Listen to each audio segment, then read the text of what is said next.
So now we can start about the data flow diagrams. අපි දැන් පටන් ගන්නවා data flow diagram දත්ත ගැලීම් සටහන්. මේකේ වැදගත් දෙයක් තියෙනවා කියන්නේ. ඒ තමයි මේකේ තියෙන සිද්ධාන්ත ප්‍රමාණය ඉතාමත් අඩුයි. There are only limited concepts, theoretical concepts with this part. Most of things are practicals. Practicals means you have to draw, you have to understand and you have to present. තම මේක තේරුම් අරගෙන මේක ඇඳලා පෙන්වන දෙයක් තියෙන්නේ. සිද්ධාන්ත වශයෙන් බොහොම චුට්ටයි තියෙන්නේ. සිද්ධාන්ත බොහොම ටිකයි. But there are so many practicals you have to do. This is a very essential part of the system development life cycle. And again, the programming. මේක ඉතාම අත්‍යවශ්‍ය කොටසක් වෙනවා පද්ධති සංවර්ධන ජීවන චක්‍රයේ ඒ වගේම බඩසටහන් සකස් කිරීමෙන්. ඒ නිසා මේක හැමතිස්සෙම හැම කෙනෙක්ටම ඕන වෙන එකක්. Whoever working with the computers, who are developing the computer programs, who are doing some system analysis, almost all the people are required to use this tool. ඒ හැම කෙනෙක්ටම මේ මෙවලම් පාවිච්චි කරලා යම් කිසි ආකාරයක වැඩක් ගන්න වෙනවා. ඒ නිසා මෙතනදී මේකේ මේ තියෙන පුංචි සිද්ධාන්ත ටික අපිට හොඳට තේරුනොත් අපි හැම කෙනෙක්ටම මේක බොහොම ලස්සනට කරගෙන යන්න පුළුවන්. පහසු ලෙසන් එකක් එච්චර අමාරු එකක් නෙමෙයි. ඒ නිසා මේකේ ගොඩාක් තියරි නෑ. සිද්ධාන්ත ගොඩක් නෑ. පොඩි සිද්ධාන්ත ටිකක් තියෙන්නේ. මේ ටික හොඳින් තේරුම් ගත්තොත් අපි හැමෝටම වැඩේ කරන්න පුළුවන්. Okay, just look at these words. Data flow diagrams. You understand what is data? අපි හැමෝම දන්නවා දත්ත කියන්නේ මොනවද කියලා. අපි ඒක දන්නවනේ. ඒක අපිට ලොකු ගැටලුවක් නෑ. හරි? නිසා මේක අපිට දත්ත වශයෙන් ගොඩක් වලට අපිට කතා කරන්න පුළුවන්කම තියෙනවා. ඉතින් මේකේ අපි කතා කරන මේ සංකල්ප වලදී අපිට ගොඩාක් දේවල් කරගන්න පුළුවන්. මේක 12 වෙනි ඇති පාඩමක්. නේද? 12 වෙනි පාඩමක්. මේක මැද හරියේ තියෙන්නේ. So අපිට මේකේ යම් දෙයක් කරගන්න පුළුවන්. Right, we start. So you almost understand what is data. අපි හැමෝම තේරුම් ගත්තා දත්ත කියන්නේ මොනවද කියලා. අපි දන්නවනේ ඔක්කොමල්ලා. So here it says how the data will be flow from one point to another point. So this diagram show us how the data can be flow from one point to another point. මේකේ පෙන්නනවා දත්තයක් කොහොමද එක තැනක ඉඳලා තව තැනකට ගලන්නේ කියලා. දත්ත කොහොමද තැනින් තැන ගමන් කරන්නේ. මේක අවශ්‍ය කරන අපි සිස්ටම් එකක් ඩිසයින් කරද්දී when we are designing a system we should show how the data can be flow from one point to another point. අපි පද්ධතිය සැලසුම් කරද්දී අපි පෙන්වන්න ඕනේ කොහොමද දත්තයක් එක තැනකින් තව තැනකට ගමන් කරන්නේ කියලා. ඒකට තමයි මේ data flow diagram එක අඳින්නේ. මේක high level diagram එකක්. This is a high level diagram where the system analyst will do at the early stage of the system analysis work.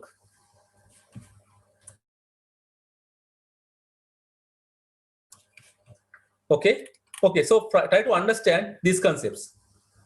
මම printer note එකක් නේ ඔයගලන්ට mail කරා. ඒක මං හිතන්නේ print කරගන්න පුළුවන් වෙන්න ඇති. නේද? පුළුවන් වෙන්න ඇති. ඒක නිසා මම හිතනවා අපිට ගැටලුවකින් තොරව කරගන්න පුළුවන් වෙයි කියලා. ඉතින් සමහර ඒවා note එකට අර printer note එකේ පුරව ගන්න වෙනවා. note එක print කරන්න බැරි වුණා නම් මේ ටික සටහන් කරගෙන පස්සේ note එක print කරලා ඒ තැන් වලට ඔබා ගන්න. නේද? So if you couldn't print that note, if it is not available right at the moment with you, you just noted down whatever you wanted, then you can pass these things to printer noted, or even you can have some screenshots. ඉතින් අපිට සමහර screenshot පවා මේකේ ගන්න පුළුවන් ඔයගලන්ට අරන් ආව තියාගන්න පුළුවන්. So use those technologies. Or even you can record this one using some third party tool. සමහරට අපිට third party tool එක පාවිච්චි කරලා record කරගන්න පුළුවන්. ඉතින් ඒක ඇත්තටම මම හිතන්නේ effective නැහැ record කරගන්න එක. නමුත් අපිට නේ interactive මේක යම් දෙයක් කරගන්න පුළුවන්කම තියෙනවා. Okay, so now first understand what is a data flow diagram. අයි මුලින්ම තේරුම් ගමු මොකක්ද දත්ත ගැලීම් සටහනක් කියන්නේ කියලා. Data flow diagram is a graphical representation of the flow of data in an information system. දත්ත ගැලීම් සටහන් තොරතුරු පද්ධතියක දත්ත ගලා යාම රූපාකාරයෙන් නිරූපණය කරනවා. It shows graphically how the data can be flow from one point to another point. Graphically shows. දැන් ප්‍රශ්නේදී අපි graphically පෙන්නනවා නම් අපිට යම් ආකාර සම්මත symbol ටිකක් ඕන. If you are showing this one graphically, you need some of the standard symbols, because then only all the people can communicate well. If all the people is the same kind of symbol, we can better understand what other people are meaning. අපි සරල උදාහරණයක් ගත්තොත් ඔයගොල්ලෝ දන්නවා දැන් නේ සමහර තැන්වල එක එක notice board ගහලා තියෙනවානේ. අර අකුරු දාලා අකුරු වලට වචන දාලා සමහර රූප දාලා නේද? අපි දැන් පාරේ යන දක්නට පාර මාරුන තැන අපි ඇඳලා තියෙනවනේ. පාසලක් අපි ඇඳලා තියෙනවනේ. So by looking these standard symbols, you can understand. If you are moving on the road, you can see there are boards on the road saying that school is close by. Registration question is close by. You can see that. Likewise, there are some standard symbols, standard photographs, standard diagrams. Same thing happening here. The DFD also uses some standard symbols. So first we want to understand what are those standard symbols. So I given in the notes just to fill out. If you look at these data flow diagrams, we have only 4 elements. අපි කතා කරොත් දත්ත ගැලීම් සටහන් මේවායි තියෙන්නේ ප්‍රධාන සංරචක නැත්නම් මූලිකාංග 4යි. 4යි තියෙන්නේ. මම කියයි මේක හරිම සරල වැඩක්. මේකේ තියෙන මූලික කොටස් 4යි. මේ කොටස් 4ත් එක තමයි අපි හැම දෙයක්ම කරන්නේ. So first one we call it a process. So how do you represent a process? In the industry, they are used two different standards at the moment. One is called Ghanaian Sasson standards, other one called DMACRO and Jordan standards. අද වර්තමානයේකොට ශාස්ත්‍රය තුල මූලික ක්‍රමවේද දෙකක් පාවිච්චි කරනවා සම්මත දෙකක් පාවිච්චි කරනවා. එකක් තමයි මේ Ghanaian Sasson කියන සම්මතය, අනිත් එක DMACRO and Jordan සම්මතය. ඇත්තටම DMACRO කියන එක ටිකක් අලුත්. ඒක ගොඩක් වෙලාට පාවිච්චි කරන ඉන්ඩස්ට්‍රි එකේ දැන්. හැබැයි අපේ සිලබස් එක පාවිච්චි කරන්නේ Ghanaian Sasson symbol. ඒ කියන්නේ ෆස්ට් එක. අපේ සිලබස් එකේ තියෙන එක මොකද පාස් පේපර්ස් දිහා බැලුවාම අපි දකින ඒගොල්ලෝ පාවිච්චි කරන්නේ මේ Ghanaian Sasson symbol ටික. හැබැයි මම ඔයගොල්ලන් DMACRO ස්ටෑන්ඩඩ් එක දෙනවා. ඔයගොල්ලෝ අනාගතේ ගමන් කරද්දී මේ වෙනත් වැඩක් ගන්න පුළුවන් වෙයි. ඒ වගේම සමහරට ඔයගොල්ලෝ වෙන ඩයග්‍රෑම් එකක් දැක්කොත් ඔයගොල්ලෝ කියයි මේක දන්නේ නැහැ මේක අපි දැකලා නැහැ නේ. මේක මොකක්ද කියලා. ඉතින් ඒ වගේ තැනකදී to understand to each and everyone, I am giving the both symbols. But normally we draw all our diagrams using the Ghanaian Sasson symbols. අපි අපේ ප්‍රොපෝසල් ඔක්කොම අඳින්නේ මේ Ghanaian Sasson කියන සම්මත පාවිච්චි කරලා. හරි? එසා වුණා දැන් තේරෙනවා. So we try to fill out these symbols. First one is process. How to represent process? Process are normally use these symbols to represent the process. In Ghanaian Sasson, they use some kind of a rectangle, and within a rectangle, we divide into 3 parts. සාමාන්‍යයෙන් Ghanaian Sasson සම්මතවලදී අපි සැකසුමක් පෙන්වන්න පාවිච්චි කරනවා ඍජුකෝණාශ්‍රයක් මේ ඍජුකෝණාශ්‍රේ කොටස් 3කට බෙදා ගන්නවා. So we try to understand later what are these parts are. අපි පස්සේ තේරෙනවා මේ කොටස් මොනවද කියලා. In the same time, the DMACRO and Jordan, they use some kind of a oval shape to represent the process. The Ghanaian Sasson පාවිච්චි කරන rectangle එක, DMACRO පාවිච්චි කරනවා සැකසුම් පෙන්වන්න oval shape එක. Okay? So these are two different standards. මේ කට්ටියනේ පාවිච්චි කරන ආයතන කියන්නේ සම්මත දෙක මේ ආකාර දෙක. ඉතින් සටහන් කරගන්න first you noted down what are symbols used by Ghanaian Sasson, what are symbols used by the DMACRO and Jordan. But remember, in our syllabus, we are referring the Ghanaian Sasson symbols. අපේ විභාගයට පාවිච්චි කරන්නේ Ghanaian Sasson කියන සම්මත රූප සටහන් ආකාරය.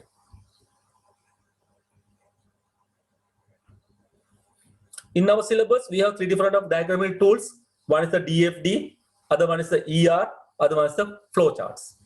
අපේ නිර්දේශ ඉගෙන ගන්නවා රූප සටහන් ආකාර 3ක් නැත්නම් රූප අඳින ක්‍රම 3ක්. එකක් DFD කියන එක, අනිත් එක ER diagram කියන එක, ඊළඟට ගැලීම් සටහන් flow chart කියන එක. නේද? පළවෙනි එක අපි DFD data flow diagrams, දත්ත ගැලීම් සටහන්. දෙවෙනි එක ER එහෙම නැත්නම් entity relationship diagrams. අපින භූතාර්ථ සම්බන්ධ සටහන් කියලා තුන අපේ flow chart ගැලීම් සටහන්. දැන් මේ තුනම පාවිච්චි කරනවා විභාගයේදී මේ තුනෙන් අනිවාර්යෙන් ප්‍රශ්න අහලා තියෙනවා.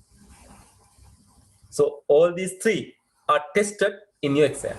නිසා මේ තුනම අපිට හොඳට පුළුවන් වෙන්න ඕනේ අපි වැඩ කරගෙන යන්න. Okay, first symbol is the process. So second is the data flow. දෙවෙනි එක දත්ත ගැලීම. මේක ස්පෙන්නන පුංචි ඊතලයකින්. So you show with the arrow. Normally we have arrowhead, arrow line, or sometimes very rarely we put this arrowhead in center. අපි සාමාන්‍යයෙන් අපි DFD වල අපි ගොඩක් අර දත්ත ගලනකොට ඊතල හිතක් දානවා අගට. The arrowhead will be putting at the one of the end.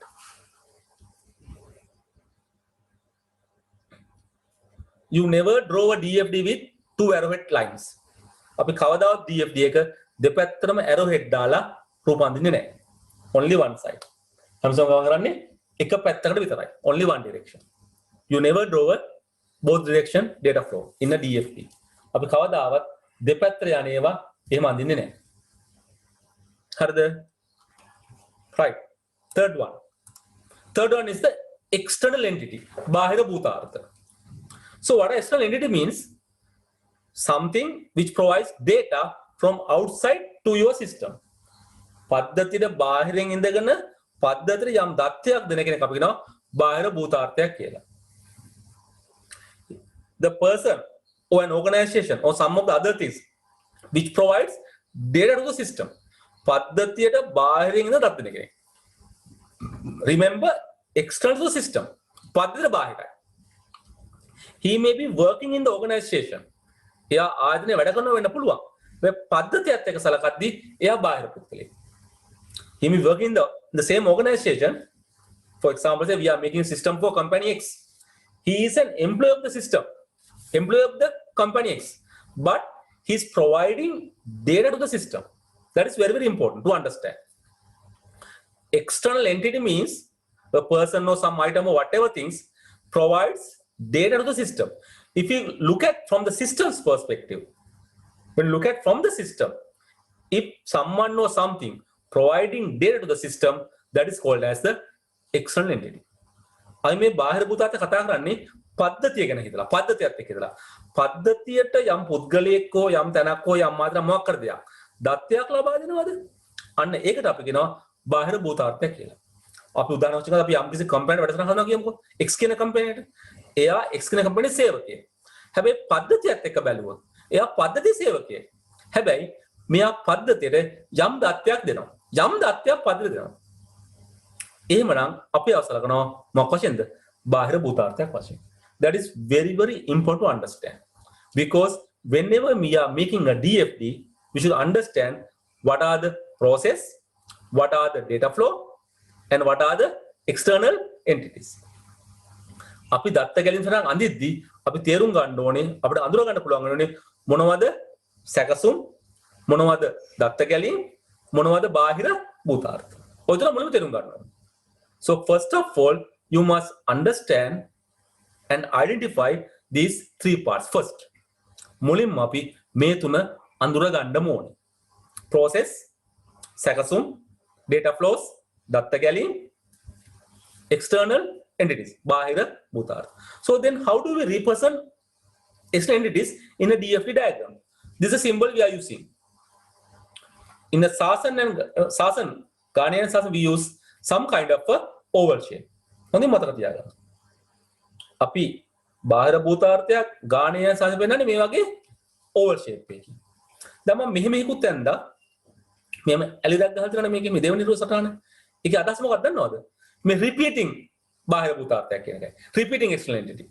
දැන් අපි diagram එක අඳිද්දී අපි හැමසම කියනවා ඉරි කපන්න නැතුව පුළුවන් තරමක් අඳින්න. When you are drawing a diagram, you don't cross the lines. Always we recommend you to not to cross the lines. නිසා මෙහෙම ඉරි කපන්න නැතුව අඳින්න ඕන නම් අපි මොකන්නේ?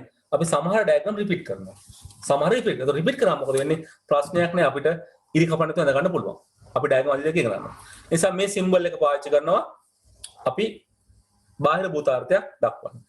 In the D macro, they use some kind of a rectangle, but it is a shaded rectangle or 3D rectangle. අපි අඳින්නේ D macro එකේදී ත්‍රිමාන ආකාර දින rectangle එක. ත්‍රිමාන ආකාර rectangle එක. ඒ ඇවිල්ලා D macro එකේදී ත්‍රිමාන ආකාරයේ rectangle. ඉතින් අපි අඳගම මේක බාහිර භූතාර්ථ, external entities.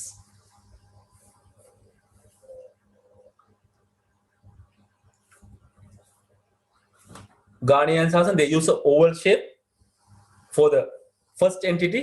If it is duplicating, we make a cross line on the oval shape. අපි සාමාන්‍යයෙන් පළවෙනි මේක අඳින්නේ සාමාන්‍ය oval shape එකක්. ඒක නැවත යෙදෙනවා නම් තව පාරක් අපි ඒක යෙදෙනවා නම් තව පාරක් තියෙනවා නම් අපි ඒක අඳිනවා ඒ oval shape එක ඇතුලේ පොඩි හරස් ඉරක් ඇඳලා. දැන් ඔය වගේම පාවිච්චි කරනවා D macro එකෙත් අපි ඒක වැඩි පාවිච්චි කරන්නේ නැති නිසා මම මූලික symbol එකක් දුන්නා. මොකද අපිට ගොඩාක් ඕනේ Ghanaian standard ni. So that's why I am just given you the more ideas about the Ghanaian Sasan. So Ghanaian Sasan, it is an oval shape. D map is a 3D rectangle. Okay, 3D rectangle. දැන් මේක දැන් අතලම අඳිනවා නම් ඔයගලන්ට නේද? දැන් මම shade එකක් වගේ දැම්මම මේක සාමාන්‍යයෙන් ගොඩක් කටේ අඳින මෙන්න මේ වගේ මෙහෙම ඇඳලා නේද? 3D අඳිනකොට මේ 3D වගේ එහෙම පේන්න නේද? 3D වගේ පේන්නේ. 3D diagram 3D එකක් හරිද? 3D වගේ පේන්න අඳින්නේ.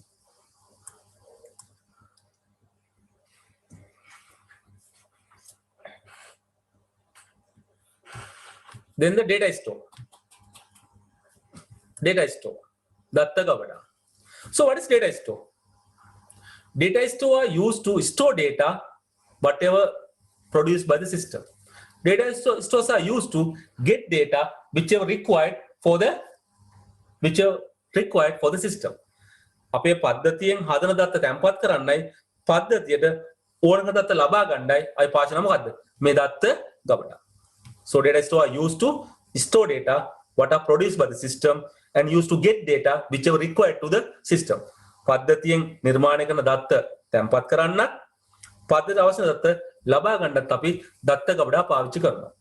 ඇත්තම දත්ත ගබඩා කියලා අපි සාමාන්‍යයෙන් කියන්නේ database වලට. නැත්නම් database වල tables වලට. So normally data stores are databases or tables. එතකොට මේකත් හදනවා මම අර කිව්වා ER diagram කියලා. Entity relationship diagram. භූතාල සමසටහන මේ ER අපි ඉගෙන ගන්නේ මේ data store ගැන වැඩිපුර ඉගෙන ගන්න. පේනවනේ? So the first we are learning about the DFD. From the DFD we are identifying the data stores, that is databases or tables. In the next lesson we are learning how to work with these data stores or the databases or the tables. අපි DFD ගණිතයේ හොයා ගන්නවා අඳුර ගන්නවා මේ අවශ්‍ය කරන දත්ත ගබඩා මොනවද කියලා. දත්ත ගබඩා කියන්නේ දත්ත සමුදා. එහෙම නැත්නම් දත්ත සමුදා දින වගු. අපි ඊළඟට ඉගෙන ගන්න ඊළඟ පාඩම ඉගෙන ගන්නවා කොහොමද මේ දත්ත ගබඩාත් එක්ක නැත්නම් මේ දත්ත සමුදාත් එක්ක නැත්නම් වගුත් එක්ක කඩලා අපි ඒකට තමයි ER diagram අඳින්නේ. තේරෙනවද මේ data මේක මේ system එක flow වෙන්නේ මේ විදිහට. First we do the flow diagram DFD. From the DFD we identify the data stores. So that is the databases or database. Then we try to work with the database. නිසා අපි ඊළඟට යන මොකද්ද මේ ER diagram ගැන කතා කරන්නේ. නැත්නම් database ගැන කතා කරන්නේ. පේනවනේ. Then only we are going for development programs. To develop the program we are learning the flow charts and pseudocodes. අපි දත්ත සමුදා අඳුරගත්ත පස්සේ අපි යන්නේ program develop කරන්න. වැඩසටහන් හදන්න. අනෙත් අපිට අවශ්‍ය කරනවා ගැලීම් සටහන් කියන ඒවායි ව්‍යාජකෙද කියන ඒවායි. පේනවනේ දැන් අපේ නිසා මේකේ අපි සිස්ටමැටිකලි යනවා. ඉතින් දැන් සිලබස් එක හොඳයි. මේකයි මේ වගේ පිළිවෙලට යන නිසා අපිට මේක කරගන්න පුළුවන්කම තියෙනවා. Okay, now we see what symbol we use for data store. This normal symbol we use. The first one is the standard symbol. Now second one you understand, that is the repeated data store. This is a normal data store. If we are repeating that one, we use that one. ඇත්තට මේ repeat එකට අවශ්‍ය කරන්නේ diagram එක හොඳට අඳින්න. So repeated symbols are required to make our diagram clear, to maintain the clarity. අද මේ repeat එක නැවත ඉදිරියට පාවිච්චි කරන්නේ අපේ රූප සටහන පැහැදිලිව අඳ ගන්න. නැත්නම් රූපය ඉතින් එහෙම කැපුණාම කැතයිනේ. ඒක නිසා තමයි මේ repeat එක පාවිච්චි කරන්නේ. So in the D macro they use this kind of just the two parallel lines. මේකේ පාවිච්චි කරනවා නිකන් අරනේ rectangle එකක් open rectangle එකක්. One side is open.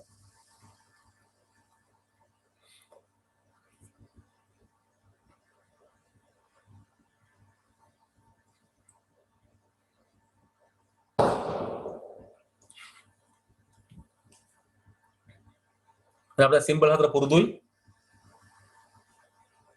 We know the four symbols we are going to use to draw a DFD.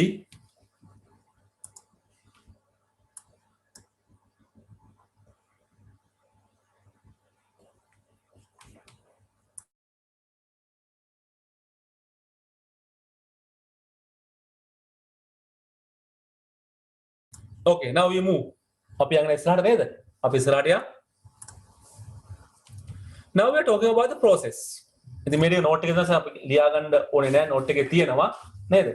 පුංචි දේවල් ටික. එතකොට අපිට මේවා කතා කරන්න පුළුවන්. process. විනාඩියක් කියවන්න කොටක් ගාලා. ඔය ටික නෝට් එකේ දෙනවා. ඔය ටික නිකන් ලියා ගන්න ඕනේ. ඔය ටික දෙනවා නෝට් එකේ. It's in the note, so you do not want to note it down. It's there. A process is a business activity or function where the manipulation and transformation of data take place. දත්ත හැසිරවීම සහ පරිවර්තනය සිදු කර ලබන ව්‍යාපාර ක්‍රියාකාරකමක් සැකසුමක් ලෙසින් හැඳින්වේ.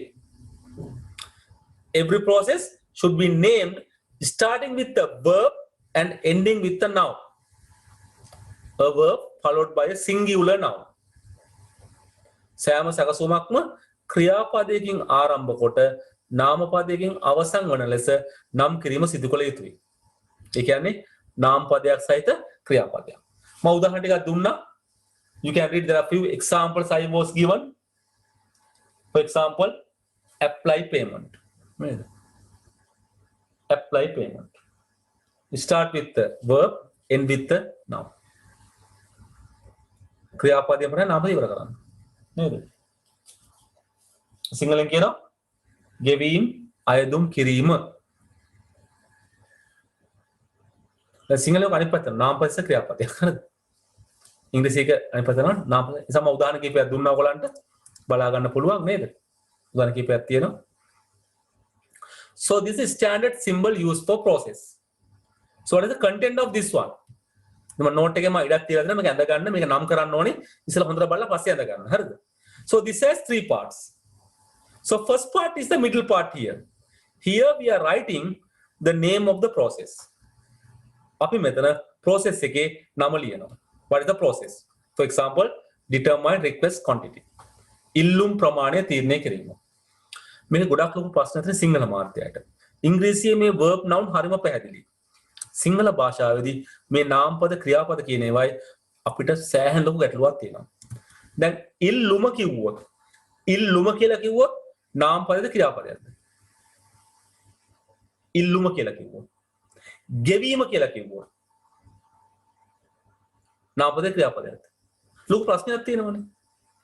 දැන් අපි ගෙවීම කියන එක තනියෙන් කිව්වහම කෙනෙක්ට කියත හැකි ඔක නාමපදයක්. හැබැයි ඉංග්‍රීසියේ payment කිව්වොත් pay කිව්වොත් පැහැදිලි. payment කිව්වොත් pay කොත් හරි පැහැදිලි. හැබැයි සිංහලේ ගෙවීම කියන එක ගැන ගැටලුවක් තියෙනවා. ඒක නිසා මම ඉල්ලුම කියලා දාන්න නැතුව ඉල්ලුම් කියලා දානවා. ඉල්ලුම් ප්‍රමාණය තීරණය කිරීම. ඉල්ලුම කිව්වොත් ඒක සමහර කට්ටිය කියනවා ක්‍රියාපදයක්, සමහර අය කියනවා නාමපදයක්. ඇත්තට මේක භාවිතයම තමයි යැපෙන්නේ. ඒ වාක්‍ය සම්පූර්ණ නාම හැබැයි තනි වචන ලියුවාම තනි වචන දෝක තේරුම් ගන්න පුළුවන්කම පැහැදිලිව නැහැ. ඒ නිසා එක්තරා අවුරුද්දක ඕලංගේ පේපර් වල තියෙන සිංහල මාධ්‍ය පේපර් එකේ තියෙනවා ගෙවනවා කියලා. ගෙවනවා කියලා. එතකොට ඒක නාමපදයක් වෙන්නේ නැහැ නේ ගෙවනවා කිව්වමනේ. ක්‍රියාපදයෙන් ගන්න පුළුවන්ද? ගෙවනවා කියන. ගෙවීම කියන වචනේ නේද? දැන් රෝද ගෙවනවා කොත් එකක් නේ. මුදල් ගෙවනවා කොත් තව එකක් නේ. රෝද ගෙවීම තව එකක්, මුදල් ගෙවීම තව එකක් නේ. හැබැයි ඉංග්‍රීසියේ payment කිව්වම ඔය ගැටලුව ඇති වෙන්නේ නැහැ. pay කිව්වම payment කිව්වම නේ. make payment කම හරි ලේසි. make pay කියන්නේ නැහැ. make payment. නේද? pay money. පේනවනේ. ඒතකොට ඉංග්‍රීසි භාෂාව හරි පැහැදිලි. ඒ නිසා මේවා ඇත්තම ඉංග්‍රීසියෙන් කරන තේ හොඳයි. මම හැමසම කියන්නේ මේ අපි කොහෙද තරක වරද්දගෙන මේ වගේව සිංහලෙන් කළා ඇත්තටම වැඩක් නැහැ. සිංහල ඉගෙන ගන්න මේ කියන්නේ මේක සිංහලෙන් අදලා වැඩක් නැහැ. ඒකයි මම කියන්නේ. Okay, so anyway we have to face the exam, we have write this the Sinhala මාධ්‍යකට හරිම අමාරුයි මේවා ලියන්න. ඒ නිසා හොඳට පරිස්සම් වෙන්න සිංහල මාධ්‍යයෙන් මේවා ලියද්දී. කොහොම හරි වචනේ හොයාගන්න. ඉතින් වචන ගොඩක් නෑ වචන ටිකයි හම්බ වෙන්නේ. අපිට ගොඩාක් වචන මේ එක්සර්සයිස් එක හම්බ වෙනවා. ඒ නිසා අපිට බයන්න දෙයක් නෑ. අපිට 95ක් විතර නම් අපි කියන වචන හම්බ වෙයි. විභාගෙට හම්බ වෙන ඒවා කලාතුරකින් වචනයක් දෙයක් අපිට හම්බුනේ තමයි විභාගෙ දාන එක. ඒක අලුත් ඒවා දාන අලුත් වචන දාන ඒගොල්ලෝ. සමහර ට්‍රාන්ස්ලේට් අලුත් වචන දානවා අපිට හිතාගන්න තියෙන වචන. මම දැන් කිව්ව එක සමහර වචන දාද්දිනේ ඒගොල්ලෝ හිතනවා මේව හරියට දාන. අපිට සමහර හිතාගන්නවත් බෑ ඒගොල්ලෝ කොහෙන්ද මේ ට්‍රාන්ස්ලේෂන් ගත්තේ කියලා. Right. So first of all, you have to fill the middle part by writing the name of the process. You must write that. You must write a suitable name following that guidelines. අර උපදේශ පාවිච්චි කළා තමන් ඉතාමත් නිවැරදිව මෙතන ලියන්න ඕනේ මේ ක්‍රියාකාරකම සැකසුම් මොකක්ද කියලා. Then we are writing the identification number for the process. මේක අපි අඳුර ගන්න ID number එකක්. අපිට process ID කියලා. සැකසුම් හැඳුනුම් අංකය process ID. සාමාන්‍යයෙන් මේකේ දාන්න ඉලක්කම් තියෙනවා. අපි තා චුට්ටක් ඉගෙන ගන්නවා. මේකේ දානවා එක්ක බිංදුව කියලා. නැත්නම් තනි ඉලක්කම 1 2 3 4 5 කියලා. හරිද? අපි සාමාන්‍යයෙන් දාන්නේ එක්ක දාන්නේ බිංදුව කියලා. බිංදුව කියන්නේ first diagram එක. අපි කියනවා context diagram කියලා. නැත්නම් සන්දර්භ උසරණ කියලා. නැත්නම් level 0 diagram. ඒක තමයි බිංදුවයි. ගොඩක් කඩේක දාන්නෙත් නැහැ. ඊළඟ මට්ටමට අපි ආපුවම අපි process දෙක තුනක් හදනවා.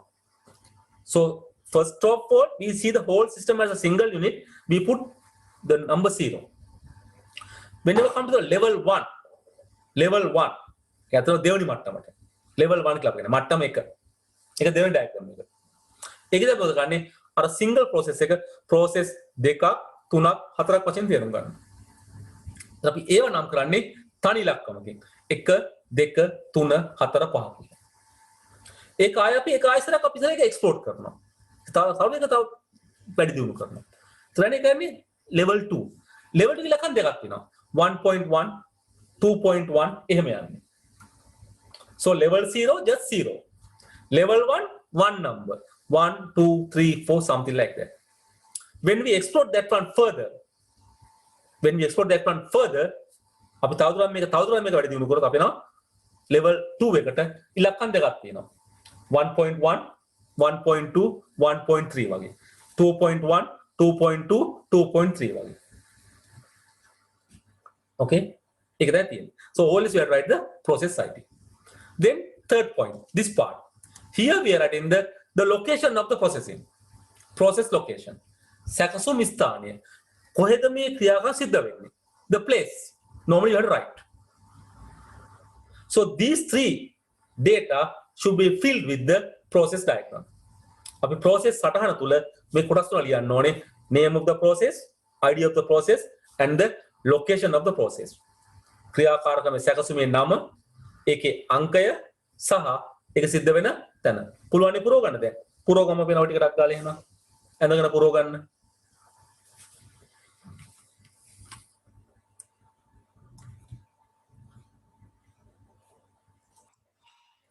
okay සාමාන්‍යයෙන් අපි මේකේදී ඔය ලොකේෂන් එක සහ ID එක අත්‍යවශ්‍යම නැහැ ID එක නම් සාමාන්‍යයෙන් ගොඩක් කරලා ලියනවා ලොකේෂන් එක අත්‍යවශ්‍යම නැහැ ID එක තමයි ලියන්න වෙනවා ID එක level එක අනුව ලියන්න වෙනවා ඒත් level 0 එකේ 0 කියලා ලියන්නේ නැහැ ඒ වගේම level 0 එකේ ලොකේෂන් එකත් ගොඩක් කරලාට ලියවෙන්නේ නැහැ අපි අනිත් level වලට level 1 එකේදී අපි ගොඩක් කරලාට ID එක ලියනවා location එක සමට අතාරිනවා but if you look at the exam there were some questions where they requested you to write the location අපි පහුගිය ප්‍රශ්න පත්‍ර දිහා බැලුවොත් ඔකට පේනවා සමහර පේපර් වල තියෙනවා ලොකේෂන් එක අඳුරගෙන ලියන්න ඒ නිසා I think අපි මුලින්ම පුරුදු වෙනවා මේ තැන් තුනම ලියන්න. ඒතර වඩා හොඳයිනේ.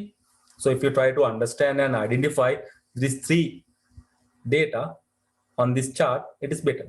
So වඩා හොඳයි මේ කොටස් තුනම තේරුම් අරගෙන මේ කොටස් තුනේම දේවල් ලියන්න පුළුවන් නම්. So අපිට ගොඩක් ලාට වැඩේ පාස්වෙන් කරගන්න පුළුවන්. Okay, we go next one. නේද? මේ තියෙන අපි ලියපු නම් ටික මම ওই ටික print කරලා දෙනවා note එක නිසා ඔයගොල්ලෝ කියවත් හැකනේ. So these are some of the way we write. මේ අපි ලිව්වේ අපි ලියන යම් යම් ආකාර කීපයක්. අපිට හම්බෙන පොදු උදාහරණවල නේද? apply payment. ගෙවීම් අයදුම් කිරීම. නැත්නම් ගෙවීම අයදුම් කරනවත් කමක් නැහැ. calculate commission amount. කොමිස් මුදල ගණනය කිරීම. verify order. ඇනවුම තහවුරු කිරීම. prepare notices. දැන්වීම් සකස් කිරීම. process report. වාර්තාව සකස් කිරීම. අපි ඕක තමයි ලියන්නේ සාමාන්‍යයෙන්. ඉතින් අපිට මේ වගේ වචන ගොඩක් හම්බ වෙයි. So whenever they are given a question, they are given some kind of the scene. Some kind of the scenario will be given. යම් ආකාරයක කතාවක් දෙයි ඒගොල්ලෝ. ඒ කතාව ඔයගොල්ලෝ හොයා ගන්න ඕනේ. ඒකට අදාළ මේ කියන process ටික මොනවද කියලා. අඳුරගන්නේවා මේ වගේ නම් වලින්. So they will give you some kind of story, some kind of scenario. You read it very well. Then you identify what are the process on those story. මේ තියෙන කතාවේ තියෙන මේ ක්‍රියාකාරකම් ටික, සැකසුම් ටික අපි එකින් එක හොයාගන්නවා. ඒක අමාරු වැඩක් නෙමෙයි. It is not a difficult task to do. We can easily find it. අපිට ලොකු අමාරුවක් නැතුව ඒ ටික හොයාගන්න පුළුවන්. ලොකු ප්‍රශ්නයක් නෑ. තේරුණානේ? එහෙනම් අපි ඊළඟ කොටස් ටික අඳුර ගන්න. So this is data flow. දත්ත ගැලීම. දෙවෙනි එක. දත්ත ගැලීම. Data flows represent the movement of data between different parts of the system. දත්ත ගැලීම පද්ධතියේ විවිධ කොටස් අතර දත්ත ගලා යාම නිරූපණය කරයි. Every data flow should be named with a noun. සෑම දත්ත ගැලීමක්ම නාම පදයකින් සටහන් කළ යුතුය. It's a rule. It should be a noun. යම් ආකාරයක noun එකක් දෙන්න ඕනේ. ඉතින් අපි දැන් පුංචි දෙයක් එකට කරන්නයි යන්නේ. නේද? එසේ වැදගත් පොයින්ට් එක මාක් කරගන්න. නේද? highlight කරගන්න තමයි වැදගත්. දත්ත ගැලීමක් එනෝනේ මොනකින්ද? නාම පදයකින්. Data flow should be right using a noun. අපි මෙහෙම ලියනවා. මෙන්න මේක ලියනවා. මෙහෙම මේ arrow එක දාලා arrow එක උඩ නේද? නැත්නම් යට ඒක ලියනවා. අර දත්තය මොකක්ද කියලා. අයදුම් පත application පොත්වල විස්තර details of the book නැත්නම් පොතේ විස්තර කොහොමද කරන්නේ? book details නේද? details of book නැත්නම් book detail කමක් නැහැ. It is not that difficult to identify the data. දත්ත හඳුනා ගැනීම එච්චරම අමාරු නෑ. මොකද අපිට කතාව කියවද්දී අපිට ඒවා අඳුර ගන්න පුළුවන්. It is not that difficult to identify the data. අපිට බොහොම පහසුවෙන් දත්ත හඳුනා ගන්න පුළුවන්. එන සටහන් ගන්න ඕකක් තියෙන නේද? විස්තර ටික තියෙනවා. මම ඩයග්‍රෑම් එකේ අඳලා නැත්තේ ඒක අඳ ගන්න.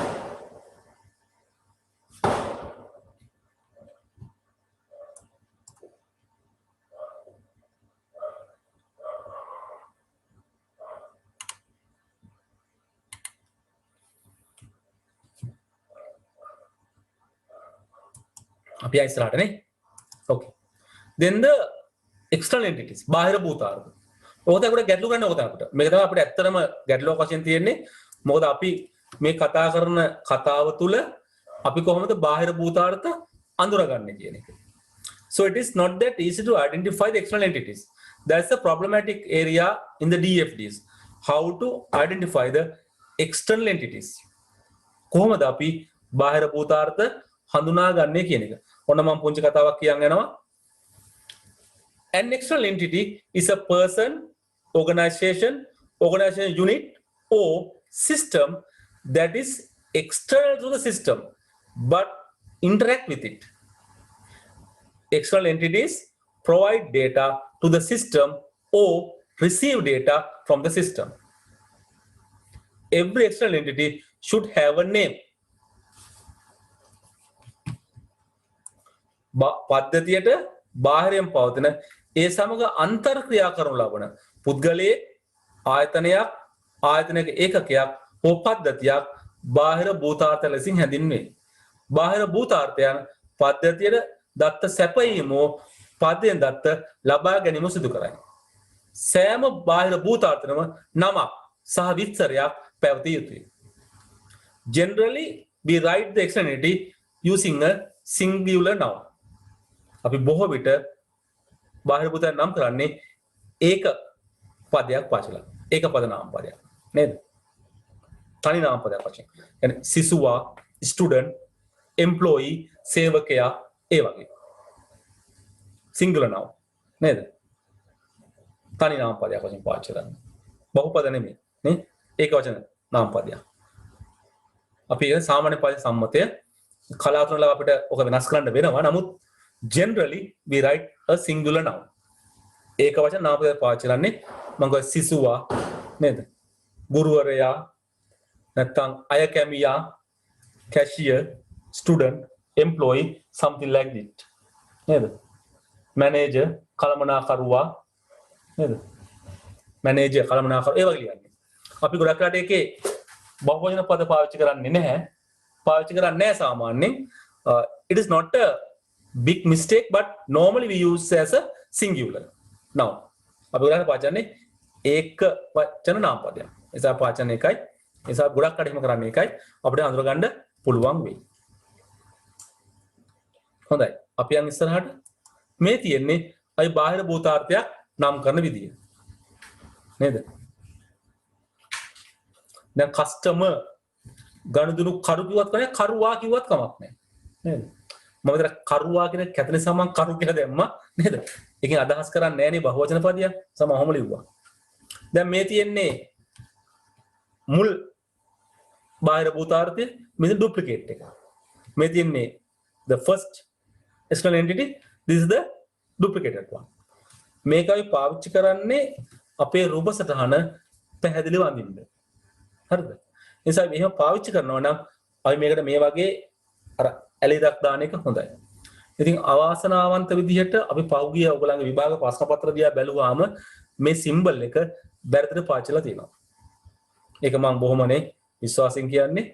මොකද අපි බැලුවාම ඔයගොල්ලන්ගේ level 1 diagram අදලා තියෙනවා විභාගයේදී මේ සිම්බල් එක ඒගොල්ලෝ බැරිතට පාවිච්චිලා තියෙනවා. You can notice that whenever you look at the past papers, you can clearly see that they have misused this symbol. හරිද? මොකද අපි මේකේ සඳහා අවශ්‍ය කරන පොත්පත් කියවම මේ පොත්පත්වල කියනවා මේක තමයි main diagram මේක තමයි duplicate diagram එක. ඒගොල්ලෝ ඒක misuse කරලා තියෙනවා. මොකක් හරි හේතුවක් නිසා අපි දන්නේ නැහැ. But you forget about that one. එසා අපි මුල්ම කාලේ බැලුවොත් මුල්ම අවුරුද්දේ දුන්නේ අලුතෙන්ම diagram එකක් අඳින්න. හැබැයි පස්සේ අපි දකිනවා අලුතෙන්ම diagram අඳින්න දෙන්නේ නැහැ. ඇඳපු diagram එකේ හිස්තම් පුරවන්න දෙනවා. ඒක එක පැත්තකින් වාසිදායකයි. පහසුයි. මොකද අපි diagram එක බාහිර අදලා තියෙන්නේ. ඒක අපිට තියෙන ඉතුරු ටික පුරවන්න විතරයි. ඒක පැත්තෙන් වාසිදායකයි. හැබැයි දැන් පහුගිය අවුරුද්දේ ගත්තොත් පහුගිය අවුරුද්දේ එක ප්‍රශ්නයක් තිබ්බා හිස්තම් පුරවන්න, අඩුපාඩු පුරවන්න. තව ප්‍රශ්නයක් අලුතෙන් අඳින්න තිබ්බා. So they have given the two questions. One is in the structured paper just to fill in the blanks. They drawn the halfway the diagram. Then they ask you to fill the blanks. Then in the essay part, they given a complete scenario and draw the complete DFT by yourself. So, ප්‍රශ්න දෙකම දුන්නා. ඉතින් මේ දෙකම නිසා අපිට මේ දෙකම ගැන අවබෝධයක් තියෙන්න ඕනේ. ඉතින් අපි සම්පූර්ණ ඩයග්‍රෑම් එක ඇඳලම් පුරුදු වෙනවා මේක අඳින්න. මේක අමාරු වැඩක් නෙමෙයි. මේක ලේසි වැඩක්. මේක ටිකක් මොකක්ද ඕනේ? thinking හිතන්න ඕනේ. What is it? Where it is happening? How it is happening? අපිට පොඩ්ඩක් හිතන්න ඕනේ. කොහෙද ඒක තියෙන්නේ? කොහොමද ඒක වෙන්නේ? කොතනද ඒක වෙන්නේ? මොන විදිහටද ඒක වෙන්නේ? මේකේ මොනවද යන්නේ? මේකට මොනවද එන්නේ? අපිට ඒ ගැන පොඩ්ඩක් අදහසක් තියෙන්නට ඕනේ. That's only the union. So අපි දැන් ඒක තමයි මේ කරන්න උත්සාහ කරන්නේ. අපිට මේක diagram එක හොඳට අඳගන්න. එහෙනම් මේක අඳගන්නකෝ බාහිර භූතාර්ථ external entities.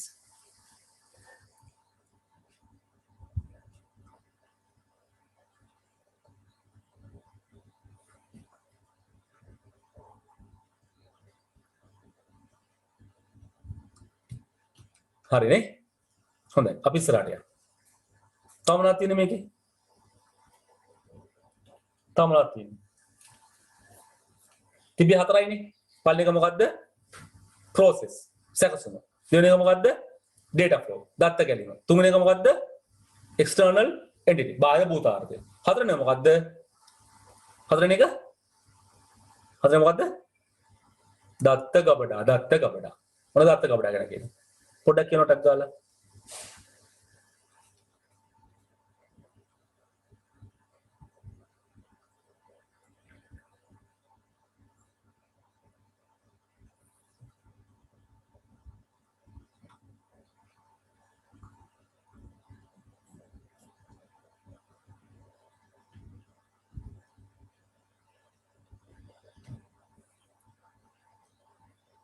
So data store used to store data.